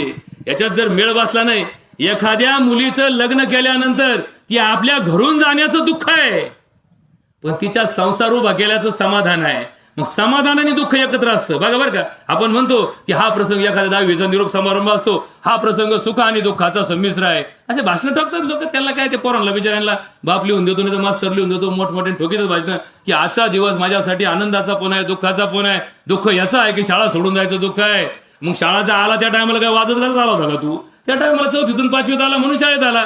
10वीला जाताना म्हणतो की मला दुःख आहे, 5 वर्ष जिथं होतं तिथून चाललो आणि मला आनंद वाटतो की इथून पोटा घरारी घेणार आहे, असा उंच उडणार आहे, त्याच्यामुळे मला आनंदाचा क्षण आहे. जसं असतं एखादी नवरी जेव्हा एखाद्या बापाला सोडून जाते तेव्हा तिला, तुम्हाला वाटतं का लय दुःख असतं? तिच्या डोक्यात स्वप्न असतं, आता माझं लग्न झालंय, मला नवरा मिळालाय, आता माझा संसार उभा राहिलाय. एकीकडे बाप दिसतो, एकीकडे नवरा दिसतो. नवरा मला घेऊन जाणार आहे, मला राणी करणार आहे, आणि बाप म्हणतो माझ्या लेकीची राणी होणार आहे, पण आतापर्यंत माझ्याजवळ होती, आता मला उद्यापासून तिचा बुच्च घरात लागणार आहे. प्रत्येक टायमाला आके म्हणलं का त्याला लगेच रडायला लागतो. बाप म्हणतो आकी आता तर आपण लग्न करून पाठवली, सकाळी सकाळी ज्याला सवय लागली असते रोजची. या घरामध्ये किती मोठा प्रयोग आहे बघा.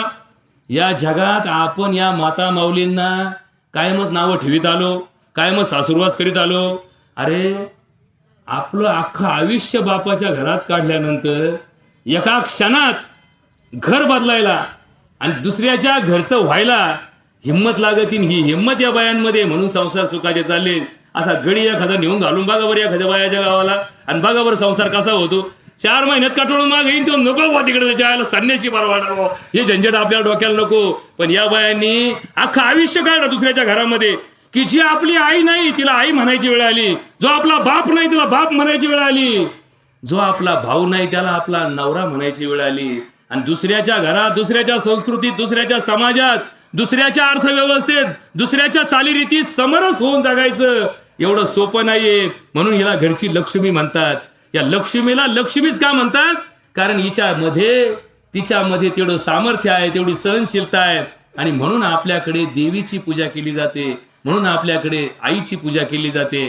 कारण हिने आपल्या आयुष्यात असा प्रयोग केला की जो प्रयोग दुसऱ्या कुणाच्यानी शक्य नाहीये. एका घरातून दुसऱ्या घरात जायचं एवढं सोपं आहे, ते पण आयुष्यभर. परत मागे यायचं नाही. पूर्वीचे लोक म्हणायचे, दाये याके तुझ्या घरी मी कधीच येणार नाही, आता तू इथं फक्त एकदाच मी तुझ्या घरी मुक्काम करीन, ज्या टायमाला तुझा शेवट तिथं असं. नाही तर या कोणाच्या लेकीच्या घरी मुक्कामही करीत नसायचे पूर्वीचे लोक. ही परंपरा का असायची की आपण जाऊन त्यांच्या संसारात काही घोटाळे घालायचे नको. आता आजकाल फोनवर कार्यक्रम चालवतो, फोनवरच बाई सांगत आहे असं नको करू, काय नको करू, ते म्हातारी स्वयंपाकच नको करू. म्हणजे इथं आता सल्लागार काय थोडे झाले का? आता फोननी सल्लागार वाढले म्हणून संसाराची वाटोळी लवकर व्हायला लागले. असो, त्याच्यावर चर्चा नाही. आजचं चिंतन आपलं आहे या हृदयाचं. हे हृदय नावाचं यंत्र हे माणसाच्या शरीराचं अविभाज्य अंग आहे, की जे जसं एखाद्या गाडीला कार्बोरेटर असतो, एखाद्या गाडीला बॉस पंप असतो, तशा प्रकारे शरीराच्या यंत्रणेमध्ये हा एक मोटारचा भाग आहे. जशी मोटार असते, एखाद्याकडे विहीर आहे, जमीन आहे, पण विहिरीतलं पाणी काय बादलीने उपसून टाकता येत नाही. जशी त्याला मोटर बसवली, त्या मोटरीतून त्या विहिरीचं पाणी काढून त्या वाफ्याला दिलं, तेव्हा वाफ्यातलं पीक आलं. नुसती विहीर आहे, विहीर भरलेली आहे, वाफे पेरलेले आहेत, म्हणून काय आपोआप ऑटोमॅटिक मशीन चालत नाही. त्याला कुठंतरी पाण्याचा प्रवाह मोटारी का व्हायना, मोटरीने का व्हायना, इंधनाने का व्हायना, ते पाणी तिथपर्यंत पोहोचवलं पाहिजे. तसं शरीरामध्ये रक्त तयार करणारे यंत्र वेगळे, रक्त पुरवणारे घटक वेगळे, आणि रक्त पोहोचल्यानंतर त्याचा वापर करणारे घटक वेगळे. हे सगळे घटक एकमेकाला संलग्न आहे, म्हणून हे शरीर जिवंत आहे. लक्षात ठेवा. हे हृदय काय काम करतं, तर हे हृदय आपल्या शरीरामध्ये रक्त आणि रक्तात तयार होणारे घटक हे वाहतुकीचं काम करतो. म्हणजे हे काय आहे, ट्रान्सपोर्ट आहे, आपल्या शरीरामधलं वाहतूक यंत्रणा आहे. ही वाहतूक यंत्रणा महत्वाची आहे. या वाहतूक यंत्रणेवरती आमच्या शरीराची कार्यप्रणाली अवलंबून असते. आणि म्हणून या हृदयाचा परिणाम काळजाच्या वर्तन समस्येवर अवलंबून असतो. आम्हाला सहनशीलता असेल तर एकाएकी आमच्या मनावर, आमच्या काळजावर आघात होत नाही. बघा, बऱ्याच ठिकाणी आपण असं ऐकलेलं असतं, असं पाहिलेलं पण असतं की एका म्हाताऱ्याचा अंत झाला, एक म्हातारा गेला. त्या जाण्याच्या दुःखाने चांगली धडधाकट त्याची बायको 4 महिन्यात गेली. असं तुम्ही पाहिलं असेल, ऐकलं असेल. मग लोक विचार करतात, लोक म्हणतात ती म्हातारा गेला आणि ती बाई खचली. खचली म्हणजे काय, खाली चिखल ठेवलाय पुढे म्हणून खचली. खचली हा शब्द ज्याच्या आयुष्यात आला ना, हे खचणं म्हणजे काय लक्षात घ्या. खचणं म्हणजे धीर सुटणं.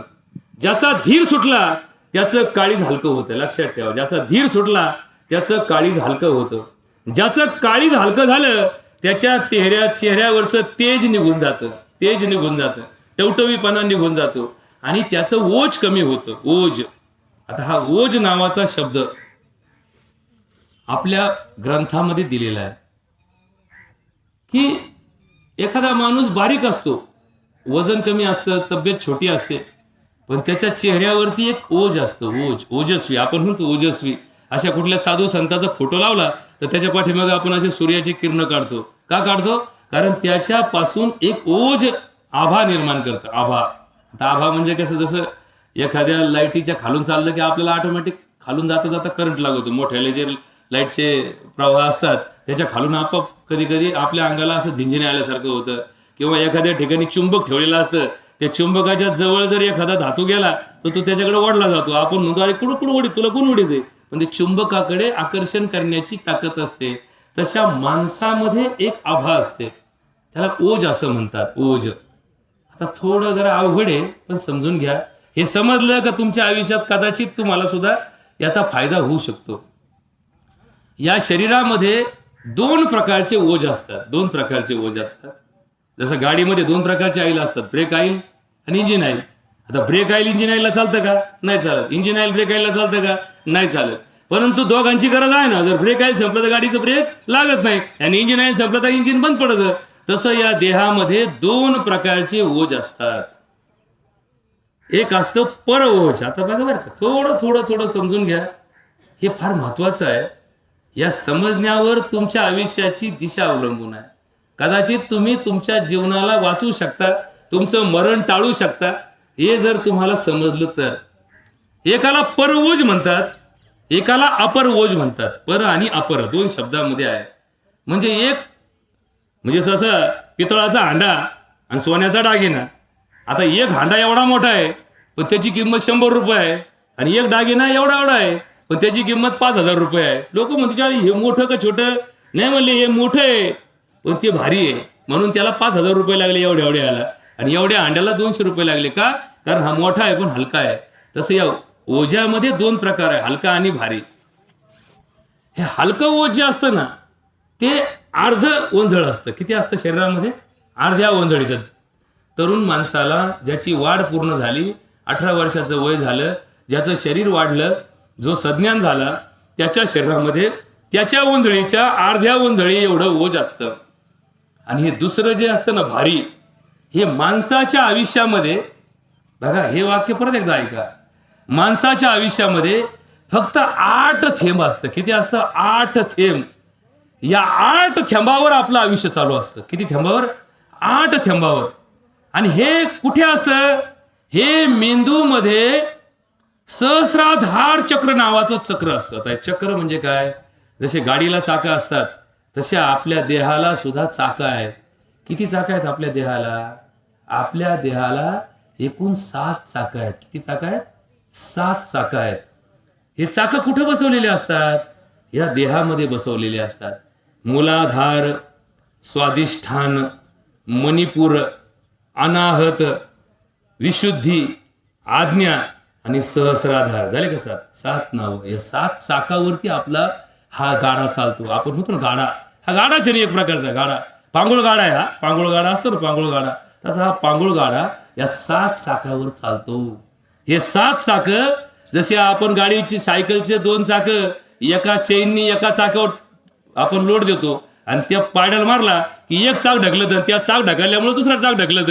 दोन्ही चाकाला पायडल बसवलेला नसतो. एका चाकाला चेन असती, एका चाकाला चेन नसती.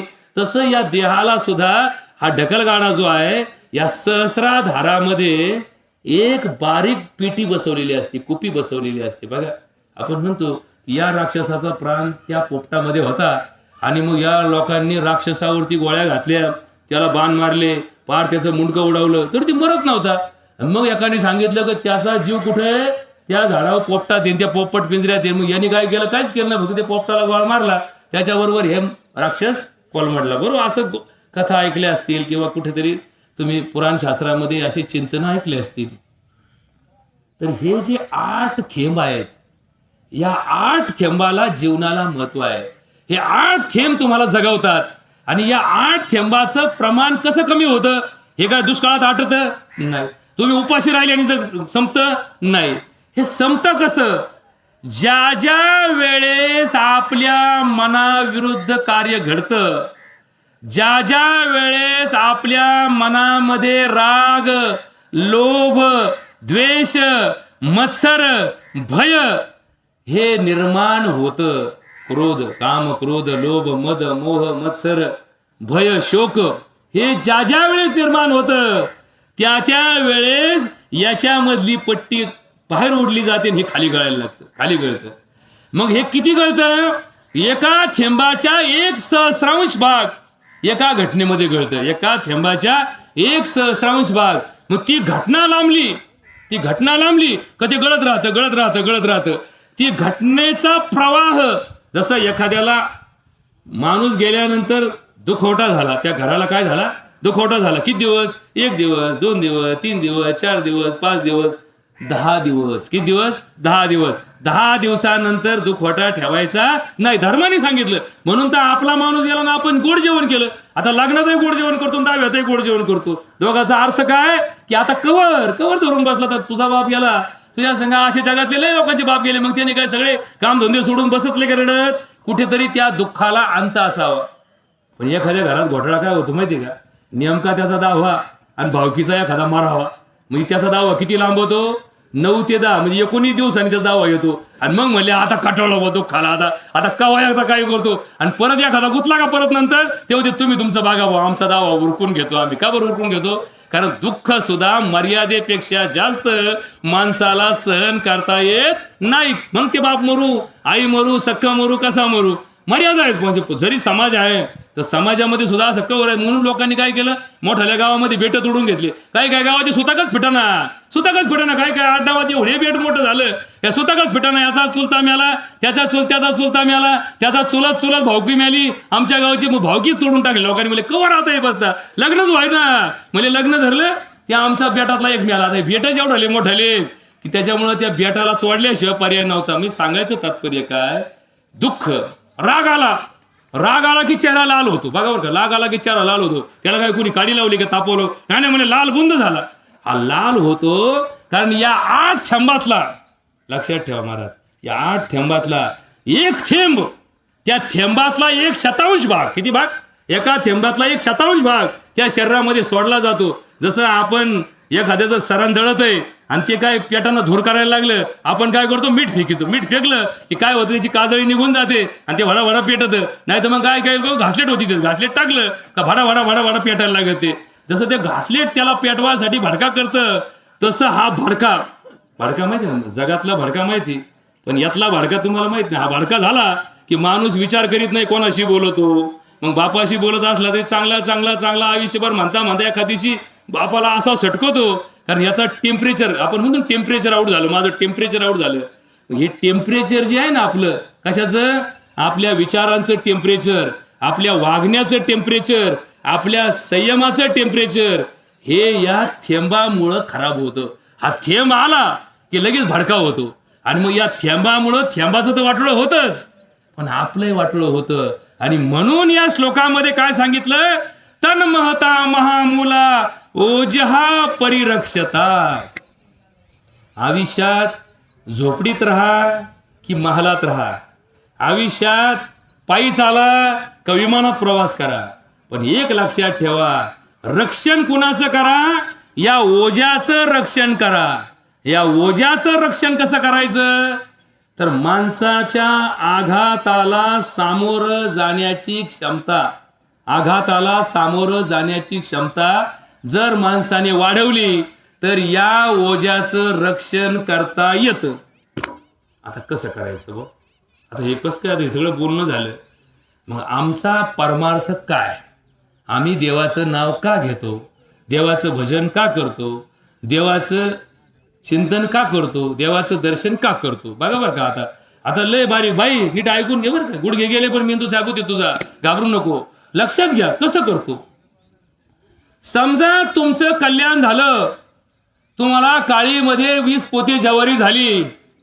बाई म्हणते मग 4 दिवस खुरपायला गेले, मी पाठच उठून जायची. बाई तुझ्या सगळ्या अजून 10 बाया गेल्या, त्यांचा खाकाना झाला, तुझा का कल्याण झालं? बाई म्हणती देवाची कृपा झाली. चांगलं झालं, देवाच्या कृपेने झालं. बोजा कमी झाला ना. कशाचा बोजा कमी झाला? अहंकाराचा बोजा कमी झाला. मी संपलं. कोण? भगवंत. एखाद्याचं नुकसान झालं, आदाबला आदाबला आदाबला, वाटाणा पेरला, वाटाणा खुरपला, असा तेजीत वाटाणा होता. असं वाटलं 5-50 गोण्या भरत्या आणि 2-4 कॅरेट उद्या पाठवू. भाव विचारला, म्हणले का काय भाव चालला? हो भरले भाव 50 रुपये. लय भारी लय भारी. रात्री झोपला, सकाळी उठला, वावरात गेला, पाहत होतो व्हायरसने सारा वाटाणा झोपून टाकला. डोक्याला हात लावून बसला. ह्याला म्हणला किती अवघड झालं, एक रात्रीतून काल तोडलं असतं तर आज आपलं कल्याण झालं असतं. जर तरला किंमत नाही.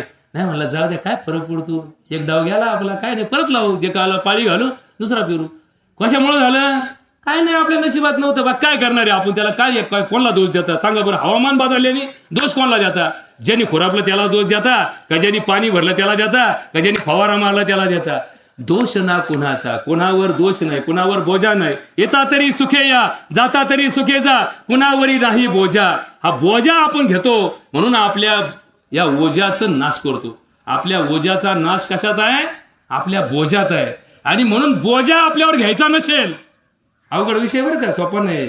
आपल्यावर बोजा घ्यायचा नसेल तर आपला सगळा बोजा कोणावर टाका? पांडुरंगावर टाकून द्या.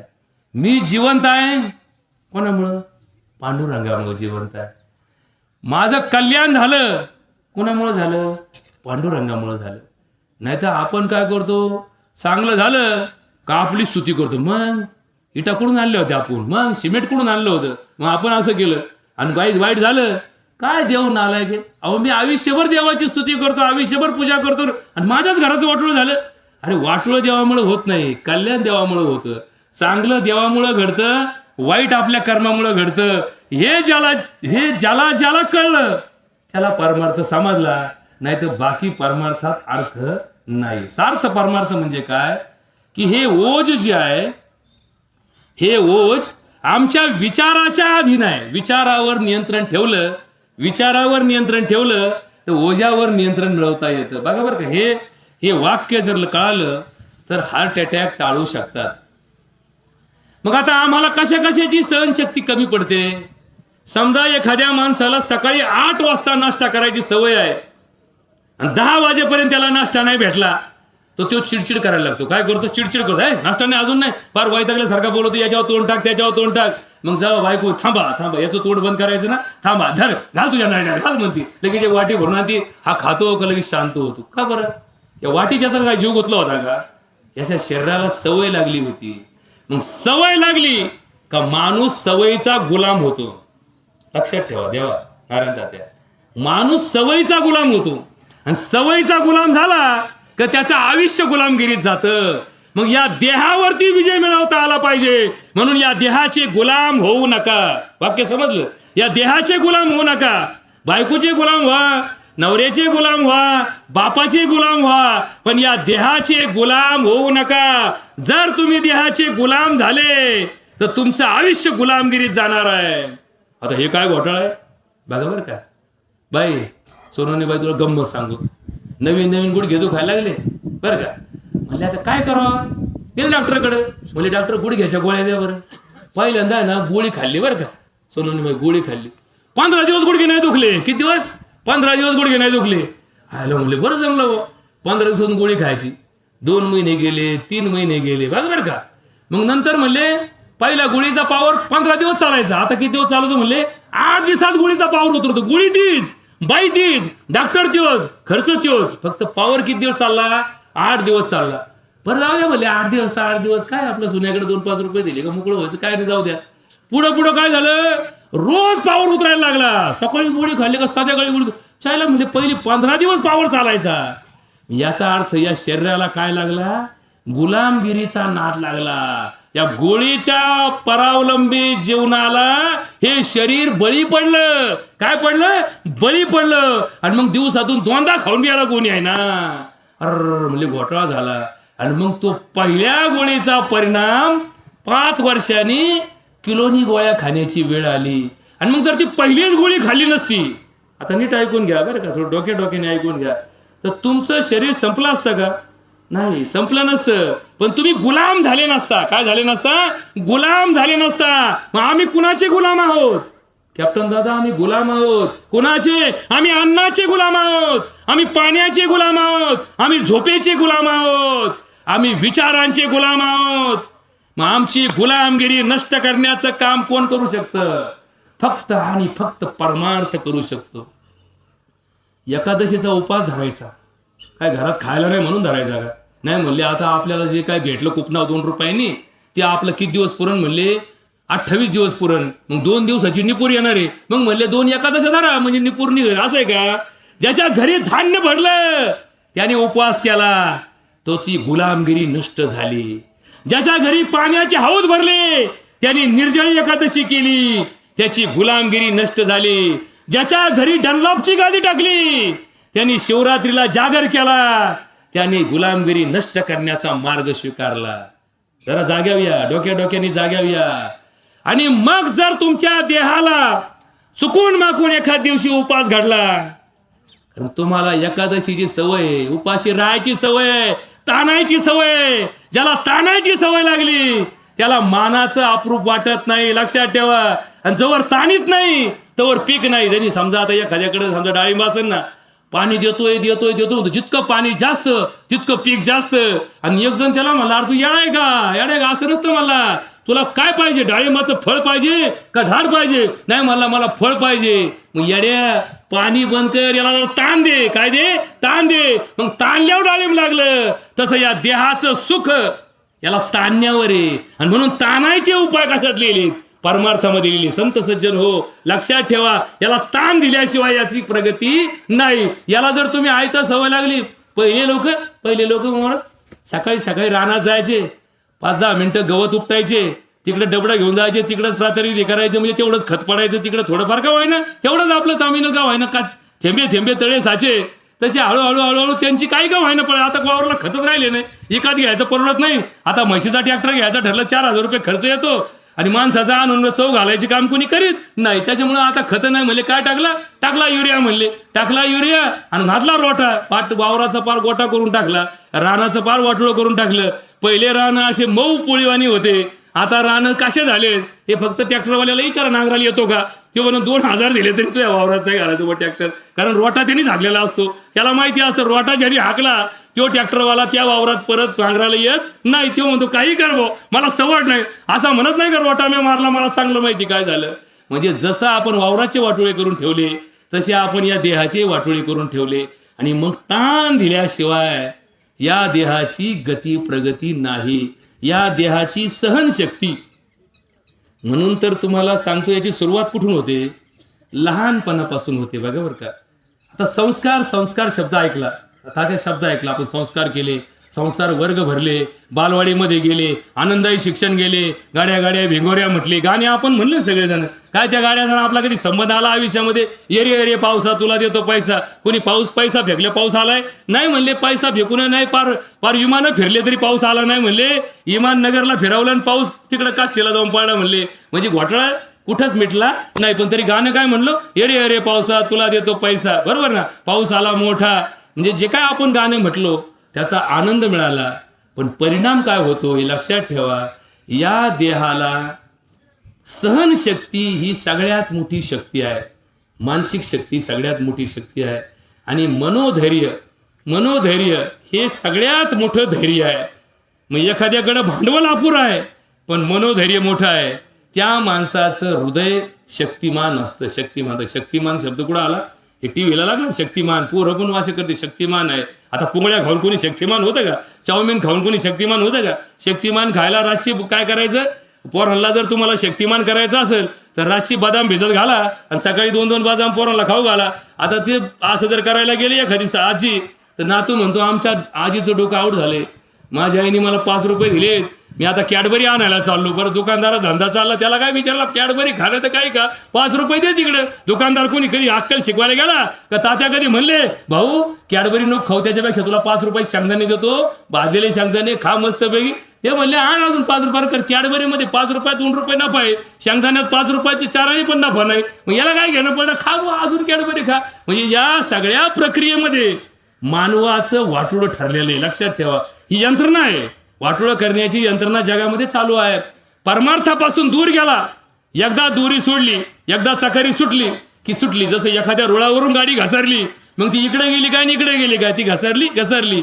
तसं हे आमचं जीवनाचा रूळ आहे, जे आमच्या धर्माने सांगितला, रोजचा नियम सांगितला. पहाटे उठा, आंघोळ करा, देवपूजा करा, मगच घरातले कामं करा. हा जो नियम आहे, हा नियम आमच्या सहनशक्तीची वाढ करतो. आणि ज्याची सहनशक्ती वाढली त्याचा हार्ट अटॅक लवकर येत नाही. कारण हा हार्ट अटॅक या मेंदूतून निघालेल्या या 8 थेंबाच्या स्रावावर अवलंबून आहे. हे 8 थेंब जर शाबूत राहिले तर माणूस 100च्या पुढे जगतो. पूर्वीच्या लोकांना टेन्शन नसायचं. काय टेन्शन, दुष्काळ पडले, मस्त दुष्काळ झाले. 72चा दुष्काळ काय थोडा होता का? ना, 72चा दुष्काळ होता. त्याच्या आधी 1936 साली आफ्रिकेमध्ये एक दुष्काळ पडला. असा दुष्काळ तुम्ही ऐकला नसेल महाराज, की या देशातल्या सगळ्या झाडांचं वाटोळं केलं तरी माणसाचं दुष्काळ हटला नाही. सगळे प्राणी संपले, जेवढे प्राणी फार बारीक चिलटं मिलटं हे सगळे खाल्ले तरी दुष्काळ संपना. शेवटी दुष्काळात अशी परिस्थिती आफ्रिकेत निर्माण झाली महाराज. नीट वाचा तुम्ही पुस्तकात, इतिहासात पुस्तक दुष्काळ लिहिले, की माणूस माणसाला खायला लागला. शेवटी करणार काय, जगायचं असेल तर माणूस माणसाला खायला लागला तरी दुष्काळ हटला नाही. पण तरी कुणी आत्महत्या केल्या नाही. आत्महत्या हा विषय कधी निर्माण झाला, ज्या वेळेस माणसाची सहनशक्ती संपली. आणि सहनशक्ती ही पैशावर अवलंबून नाही, सहनशक्ती ही संपत्तीवर अवलंबून नाही, सहनशक्ती ही साम्राज्यावर अवलंबून नाही, ही अवलंबून आहे माणसाच्या धारणेवर. कशावर? धारणा. ही धारणा महत्वाची आहे. आणि या धारणेत आपला दोष निर्माण झाला म्हणून माणसं क्षणभंगूर जीवनाची साक्षी झाले. क्षणभंगूर. पहिले लोक दुःख सुद्धा पचवायचे. काय दुःख असायचे, एवढे मोठमोठे दुःख असायचे पण माणूस पचवायचे. आता नसलेलं दुःख माणूस साजरं करतो आणि त्या दुःखाला सहन करण्याची ताकद नष्ट झाली. छोटंसं दुःख माणसाला मोठं वाटायला लागलं. पूर्वी मोठाले दुःख माणसं सहन करायचे. आणि म्हणून महाराज आपण म्हणतो हे हार्ट अटॅकचं प्रमाण का वाढलं, हृदयाचे झटके का वाढले, माणसाची सहनशक्ती कमी झाली. आणि हे सांगता सांगता तुम्हाला एक सांगायचं राहिलं, की संस्कारामध्ये या सहनशक्तीची ताकद होती. बघा, एका ठिकाणी एका ऋषीने सांगितलं की संस्कार कसे करा. बरं का महाराज, संस्कार कसे करा. 5 वर्षात लाडयेत, 10 वर्षात ताडयेत, 15 वर्षात मित्रवत आचरेत. आता हे थोडं समजून घ्या. जर एखाद्या मुलाचे लाड करायचे असतील तर 5 वर्षाच्या आत त्याचे लाड करू नका. त्याला काही लक्षात राहत नाही. आयुष्यात त्याला समजा 1 महिन्याच्या पोराला तुम्ही 1000 रुपये चड्डी आणली, आता त्याला काय माहिती 1000ची चड्डी, त्याला काय मुतलं ते चड्डीतच मुतणार आहे ना. नाही म्हणले माझ्या पोराला असं आणलं म्हणले बुजगावण्यावानी, ते पोरगा असं कापसात ठेवले. ज्याचे पोरं कापसात वाढले ते आयुष्यात सुधरत नाही. ज्याचे पोरं चिखला मातीत लोळले, बाई खरं का खोटं, ज्याचे पोरं चिखला मातीत लोळले, पावसात भिजले, त्यांना आयुष्यात सर्द्या होत नाही. ज्यांनी पोरं झेलली, आता आमच्या नवीन पिढीला झेलायची सवय लागली. पहिल्याला 7-7, 8-8 झाले, आम्हाला 7-8 वर्षातून एखादं व्हायचं आणि म्हणल्या मग झेलल्याशिवाय पर्याय नाही. असं झेललो, माती लागन, धूळ लागन, वारा लागन, पाऊस लागन. जसा झेलला तसा त्या पोराचं वाटोळं झालं. यांना जवळ लोळवीत नाही, यांना जवळ माती पाऊस पाणी याच्यात खेळवीत नाही, तवर या पोराची प्रतिकार शक्ती वाढत नाही. जेवढं तुम्ही त्याला जपाल तेवढं त्याचं तुम्ही वाटोळं कराल. हे वाक्य लक्षात ठेवा. बघा, बऱ्याच पोरांना आहे ना, थोडा मातीत खेळला का अंगावर खाज येते, लगेच त्यांच्या अंगाला लाल लाल उठतं. म्हणजे अंगाला लाल झालं का, याला मातीची सवय नाही. मातीची सवय नसणं हे सगळ्यात दुर्दैवी लक्षण आहे. म्हणून मातीत खेळा. आता मातीच राहिली नाही. जर कुठे एखाद्या बंगल्यामध्ये फ्लॅट सिटीमध्ये माती म्हणायचं, थांबा म्हणजे माती इकत, सिटीमध्ये माती इकत भेटत राहा. आता काय सांगायचं तुम्हाला, मुंबई सारख्या ठिकाणी एक काळ्या मातीची 1 किलोची पिशवी 20 रुपयाला इकत भेटते. कोणाला इकायची असलं तर इकत तिथं बसा, इकत तिथं. म्हणजे मातीला सुद्धा किंमत आली का? कारण तिथं माती दिसत नाही. असे किलोमीटर पर्यंत सगळीकडे डांबरीकरण, सगळीकडे खडीकरण, सगळीकडे मजबूतीकरण, कॉन्क्रिटीकरण झाल्यापासून मातीच सापडणार. मग मातीत जर मुलगा गेला नाही तर त्याला मातीची सवय लागणार कशी? आणि या जगात माती सोडून काय दुसरं, हवा सोडून काय? म्हणले तुला ॲलर्जी आहे. आता बऱ्याच वेळा लोक म्हणतात काय आमच्या पोराला सर्दी काय होते? म्हणले त्याला पतपाळा. काय म्हणले? पतपाळा. म्हणले तुम्हाला ॲलर्जी झाली. आता ॲलर्जी शब्द सगळ्यांनी ऐकला असेल. मग आमच्यासारख्या डॉक्टरकडे येतात बरं का. आले का? काय पतपाळा? तेलकट खाऊ नका, आंबट खाऊ नका, एका ठिकाणचं पाणी प्या, एका घरात जेवण करा, आमकं करू नका, बाहेर खाऊ नका, तसं करू नका, हे करू नका, ते करू नका. असं सगळं सांगून झालं मग ते हळूच विचारतो बरं का, काय करू नका ते सांगितलं तुम्ही मला, काय करा ते तर सांगा. आता काय राहिलं शिल्लक? खायलाच काय शिल्लक राहिलं? आता डोकं खायचं शिल्लक राहिलं फक्त, आता बाकी काहीच नाही. एवढं पद, मीठ खाऊ नका, गोड खाऊ नका, आमका खाऊ नका, तेलकट खाऊ नका. आणि मग जेवणात खायचं काय? आता काहीच राहिलं नाही खायला. म्हणजे माणसाला या पथ्याने एवढं घोंगाळून टाकलं की माणसाच्या जीवनात स्वावलंबी जीवन राहिलं नाही. म्हणले मग इच्छा झाली चहा प्यायची, पण काय करता या साखरेने पार वाटोळं केलं. म्हणले मग मला वाटत कालवण भारी आहे, पण डॉक्टर म्हणतो तेलकट खायचं नाही. मग या असं करता करता आमच्या आयुष्यात आमच्या इच्छा कधीच पूर्ण होणार नाही. का? कारण आम्ही गुलाम झालो. आणि म्हणून शेवटी सांगतो, 5 वर्षापर्यंतच्या मुलाचे लाड करू नका.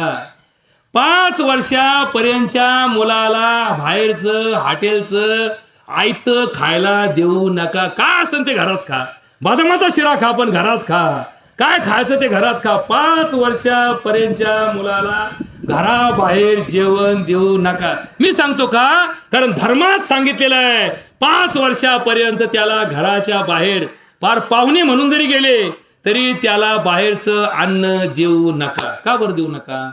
कारण त्याच्या शरीराला सुरुवातीला जे बाळसं असतं, त्या बाळशाला एक पद्धत असते. त्या पद्धती जर चुकल्या, त्याचं जर बाळसं मोडं, समजा एखादी ज्वारी बांधरली आणि तुम्ही तिला नंतर पाणी देत बसले, ती निसावणार आहे का? निसावणार नाही, कारण ती बांधरली, आता तिची दिशी भरून गेली. तशा या बाळशाला पण एक वेळ असते. त्या वेळेपर्यंत जर तुम्ही जपले तर तुमचा वाघ उद्या डरकाळ्या फोडीन. नाही तर ते शेळी पाहिली तरी घाबरण्याचा वाघ तयार होईल तुमचा. मग बघ कसं करायचं ते. 5 वर्षापर्यंत पोराचे लाड करू नका.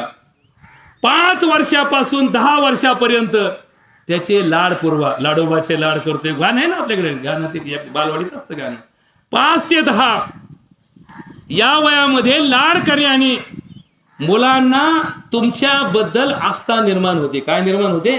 आस्था निर्माण होते. तुमच्याबद्दल प्रेम निर्माण होतं, तुमच्याबद्दल जिव्हाळा निर्माण होतं, तुमच्याबद्दल आत्मीयता निर्माण होते, तुमच्यावर विश्वास निर्माण होतो. म्हणून 5 वर्षापासून 10 वर्षापर्यंत विश्वासार्हता वाढवण्यासाठी त्या पोराचे लाड करा. तो म्हणला पप्पा मला हे पाहिजे, बरं ते पाहिजे, घे बाबा, जाऊ दे 2 रुपये गेले, परत थांबा. 10 वर्ष ताड येत. इथं लक्षात ठेवा, 10 वर्षापासून 15 वर्षापर्यंतच्या पोराला चोकला का ठोकायचा, हे ज्याच्या आयुष्यात घडलं नाही ते पोरग कधीच तुमच्या ताब्यात राहणार नाही. जर त्याला अधीन करायचं असेल, एखाद्या जनावराला आकळायचं असेल, तर त्याला व्यसन घालावे लागते. मग आपल्या पोटी जन्म घेणारे काय देव अवतार आहेत का? हे सुद्धा जनावरच आहेत ना. मनुष्य कोण आहे? मनुष्य एक प्राणी आहे. मनुष्य पशुयोनीतून आला. बघा संत सांगतात, मनुष्य पशुयोनीतून आला, नराचा नारायण करणे त्याला, संस्कारीला क्रमाक्रमाने संस्कार जसे केले तसे याचे परिणाम दिसतात. म्हणून लक्षात ठेवा हे वाक्य. कुठल्या कायद्यात बसू नाही तर न बसू, एखाद्या शिक्षकाला परवानगी द्या नाही देऊ नका, पण तुम्ही बाप आहेत, तुम्ही आई आहेत. 10 वर्षापासून 15 वर्षापर्यंतच्या पोराला जर शाळेच्या शिक्षकांनी सांगितलं तुमच्या पोराचं शाळेत लक्ष नाही, त्याची नोकरी घालू नका. त्याला सांगू नका तू ठोकून काढ.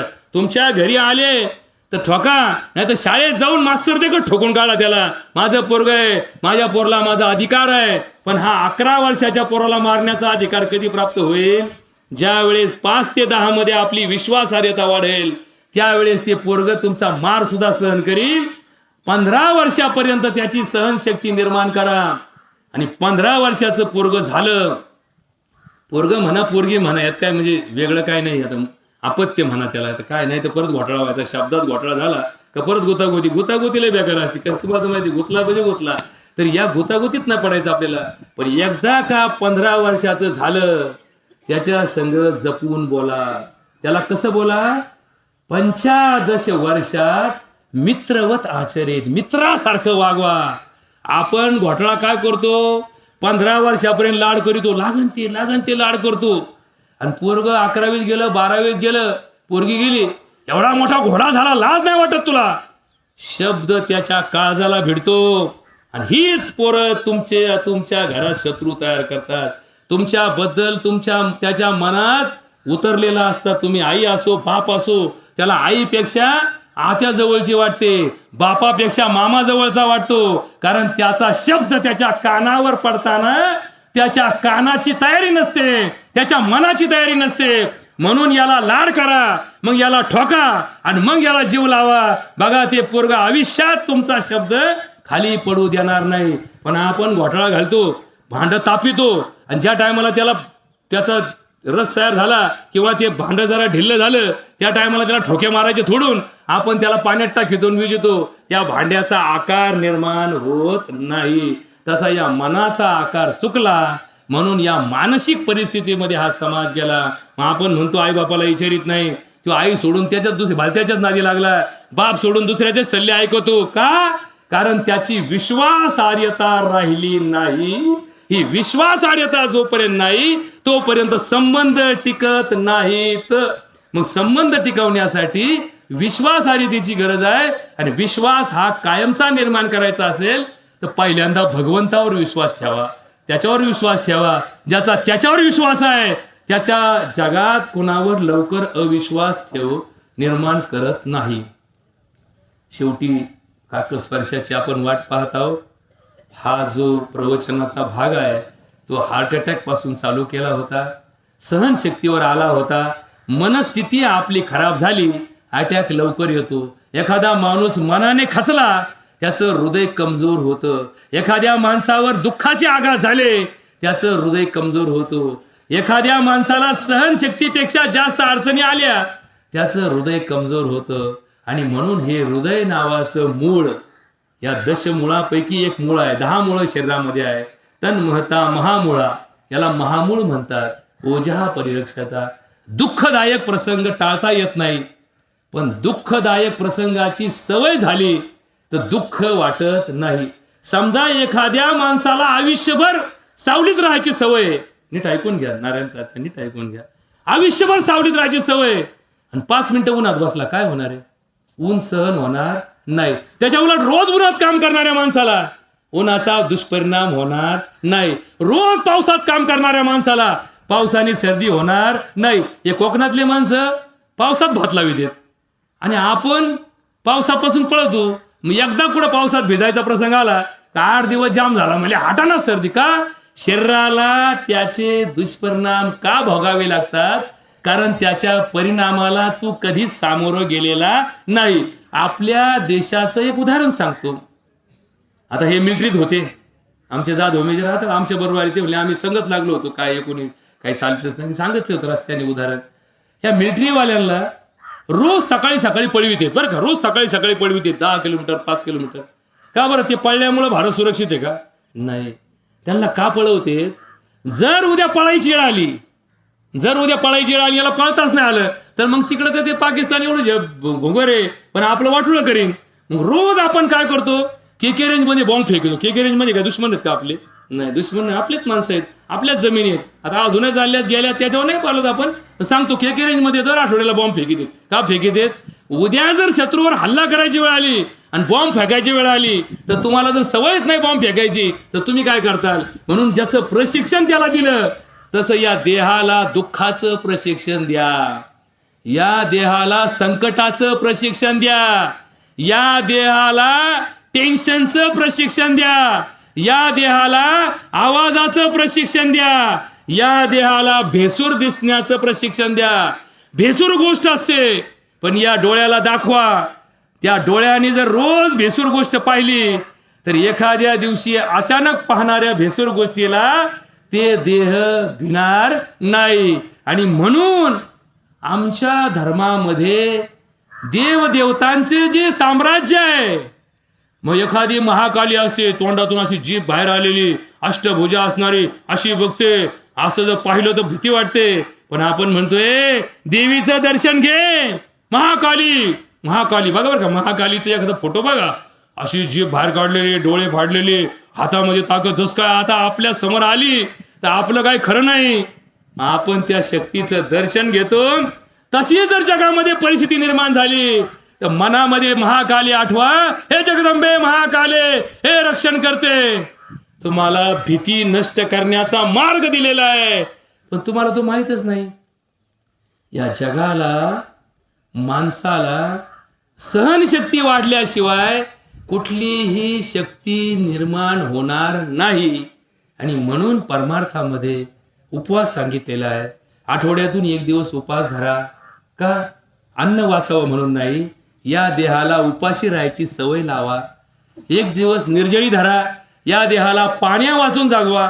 रोज सकाळी सकाळी हवा कोंडून ठेवा, 2 मिनिटं श्वास सोडून ठेवा. का? हवा कमी पडली म्हणून. या देहाला जर कधी ऑक्सिजन कमी पडला तर हा देह मरणार नाही. बघा आता हे कोरोनामध्ये ते बॉटल लावित 80 आलं, लोक म्हणते 80 आलं, लवकर लवकर चला. तुम्हाला मी सांगू, शेवटचं उदाहरण सांगतो, लक्षात ठेवा चव्हाण मामा. माझ्याकडे असे हजारो पेशंट आहेत, कॅप्टन दादा, हजारो पेशंट आहेत की ज्यांचं हृदय जन्मल्यापासून 50% काम करतं. किती काम करतं? 50%. जन्मच त्यांचा 50% हृदयात झाला. त्यांचं वय आता 80 वर्ष झालं तरी ते जिवंत आहेत.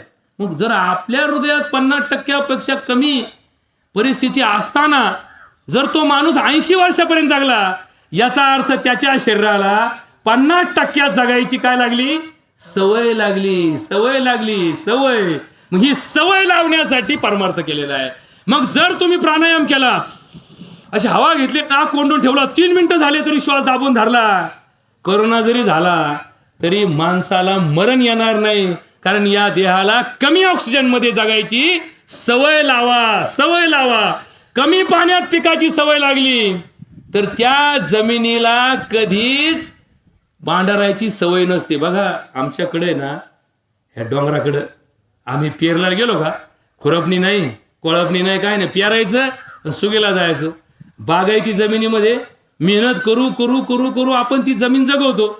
दुष्काळ पडला, एक पाण्याचा ताण पडला, तिला एक दाना आला नाही, भांडारली. याला वाटलं आता बागायतच संपलं तर जिरायत काय असेल. आणि मग काय केलं? सटीला देव घेऊन गेला. सटीला देव का न्यायचा?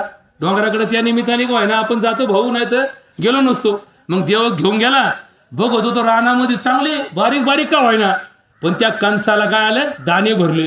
म्हणलं आपण पाणी दिलेल्या जेवढे दाणे नाही आले, या डोंगरातल्या बिगर खताच्या बिगर पाण्याच्या ज्वारीच्या ताटाला दाणे कसे भरले?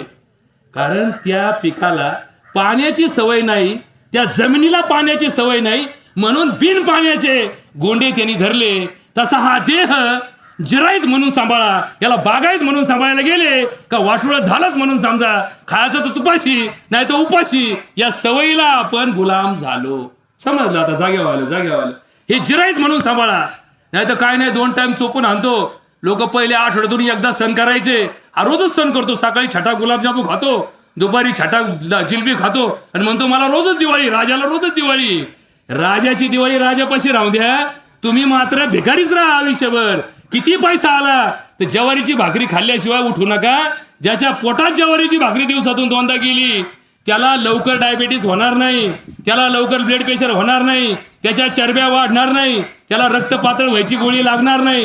हा चपात्या आणतो, चपात्याला तेल लावितो, तूप लावितो आणि परत म्हणतो रक्त तपासलं राव, चरबी वाढली. आता चरबी नाही वाढली, चरबी काय तुला वरून कुठून डेपो दिलता का चरबीचा? आपणच खायचं ना आपणच बोंबलायचं. या सवयीमुळं आपल्या शरीराचं वाटोळं झालं. मला वाटतं कावळ्याचा घोटाळा असेल तर आपली गाय ना, काय घाबरू नका, काय फरक पडत नाही, गाय आली काय तो आपलं हे राहिलेलं राष्ट्रांनी उरकून घेतो ना, काय 5-10 मिनिटं इकडे तिकडे झालं. पण तुम्हाला काही महत्वाच्या जीवनाच्या भागाला आपण चाललोय. धर्मामध्ये जे धर्म सांगितलाय हा माणसाच्या कल्याणासाठी सांगितलाय, पण त्यात माणसाचं वाटुळं का होतं याच्याकडे लक्ष द्या. सवाष्णी बाई नवऱ्याच्या नावाने हातामध्ये बांगड्या भरते, हातामध्ये बांगड्या भरते. याच्यात शास्त्र काय आहे? याच्यात शास्त्र असं आहे की या हातामध्ये हृदयाच्या नाड्या असतात. कशाच्या नाड्या असतात? हृदयाच्या नाड्या असतात. ज्या टायमाला हाताच्या मनगटाला दाब दिला त्यावेळेस हृदयाचं कार्य नियंत्रित करता येतं. बघा बरं का, हृदय तपासायचं असेल, हृदय तपासायचं असेल तर डॉक्टर पहिल्यांदा नाडी तपासितो. कुठं तपासितो? इथं तपासितो. अरे तुमच्या हृदयाचे घोटाळा झाला. कुठं तपासितो? इथं तपासितो. ज्या अर्थी याचा तपास इथं आहे त्या अर्थी याचा इलाज इथं आहे. लक्षात ठेवा. मग त्या डझनभर बांगड्या आणि मग जेव्हा आता चुडा उतरायचा मग त्या बांगड्या भरायच्या. लोक म्हणतात काय फॅशन गेली आता, आता फॅशन गेली, आता ते नवीन बांगड्या आल्या. पहिले बाया काचाच्या बांगड्या घालायच्या, आता त्या हात मोडून पण बांगडी मोडायची नाही अशी बांगडी आल्या. तर नवीन नॉन काय म्हणते ते नॉन ब्रेकेबल अमका तमक काय आता नवीन लफडे डोक्या बाहेरचं केस आहे. पहिल्या बाया बांगड्या चुडा भरायच्या आणि चुडा भरल्यानंतर मग ज्या टायमाला स्वयंपाक करायच्या कटाळा आला. बघा बरं का, कटाळा आला तर कटाळा आल्यानंतर काय याच्या आप येत नव्हत्या प्रत्येक टायमाला. कोणी बापाने ठेवला काय? घरात साखर नसायची. साखर पाहुणा आला तर एका डबीत साखर भरून ठेवायचे. पाहुण्यापुरतीच साखर बाहेर यायची. भाई खरं का खोटं? नाही तर आयुष्यात साखर पाहिली नाही, गुळाचा चहा आयुष्यभर प्याला. आणि आता नगरमध्ये साखरेचा चहा 5 रुपयाला भेटतो आणि गुळाचा चहा 10 रुपयाला भेटतो. खास गुळाचा चहा. मग पहिल्यापासून आम्ही गुळाचाच पित आलो. हे म्हणले पहिला लोक हलका समजायचे, आता जेव्हापासून आलंय रोग तेव्हापासून गुळाचा चहा भारी. पहिल्यापासूनच भारी होता म्हणून तर त्याला समाजात मान्यता मिळाली. पण आमच्या या खोकलेल्या डोक्याला कळलं नाही. म्हणले खास घरचं जेवण. बघा रस्त्याने बोर्ड लावलं असतो खास घरचं जेवण. मग खास घरचं जेवण आहे म्हणून तर खास आहे ना.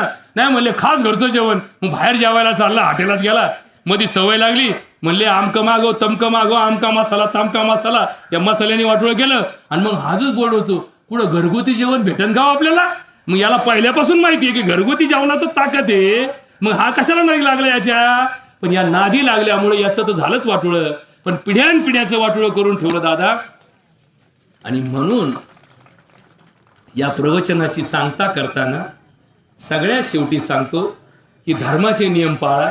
आठवड्यातून 1 दिवस उपवास करा. आठवड्यातून किमान 1 टायमाचं जेवण रद्द करा. रोज 2 टाइम जेवत असताना तर आठवड्यातून 1 दिवस निवडा. शनिवार निवडा, रविवार निवडा, गुरुवार निवडा, सोमवार निवडा. 1 टायमाला काहीच खायचं नाही. या शरीराच्या यंत्रणा स्वच्छ होतील, शुद्ध होतील. अशा प्रकारची यंत्रणा समजून घ्या. तन महता महामुला ओझा परिरक्षता. कोणाला दुःख देईल असं बोलू नका, कोणाला त्रास होईल असं वागू नका, कोणाला राग येईल असं समजून घ्या आणि कोणाचा राग येणार नाही अशा प्रकारची वागणूक करा. यातच जीवनाचं तथ्य अडलेलं आहे. याच्यातच हार्ट अटॅक नियमन करण्याची ताकद आहे आणि याच्यातच सहनशक्ती आहे. एवढं बोलून प्रवचनाची सांगता करतो. ज्या मेजरचा 10वा आहे त्यांना असंच अचानक जावं लागलं. या परिवाराला, दौंड परिवाराला, समस्त कोळगेवाडीला, या अकोळनेर परिवाराला दुःख झालं. त्या दुःखात सामील होण्याची शक्ती बुद्धी भगवंत देव आणि या आत्म्यात सद्गती लाभो. बोला पुंडलिक वरदे हरी विठ्ठल श्री ज्ञानदेव तुकाराम पंढरीनाथ भगवान की जय. माऊली ज्ञानेश्वर महाराज की जय. जगद्गुरु तुकाराम महाराज की जय. सब साधू सज्जन की जय. तुम्ही ऐकून घेतलं, थोडं समजून वागायचा. इथं कमीत कमी शपथ घ्या, इथं बा असंच वागणार आम्ही. त्याबद्दल तुमची जय करतो. कोणाला श्रद्धांजली व्हायची असतील तर त्यांना विनंती करतो की पुढे येऊन एक सद्गत समनांजली अर्पण करा. 5 मिनिटं सगळ्यांनी थांबा. आता थांबलेच आहे बी. जरी सुगी असली, जरी जवाऱ्या काढायची घाई असली तर 5 मिनिटात काहीतरी गोष्टी आपण करू शकतो. म्हणून या ठिकाणी श्रद्धांजलीचा कार्यक्रम होईल. शेवटी पसायदानाने हा कार्यक्रम संपेल. रामकृष्ण हरी.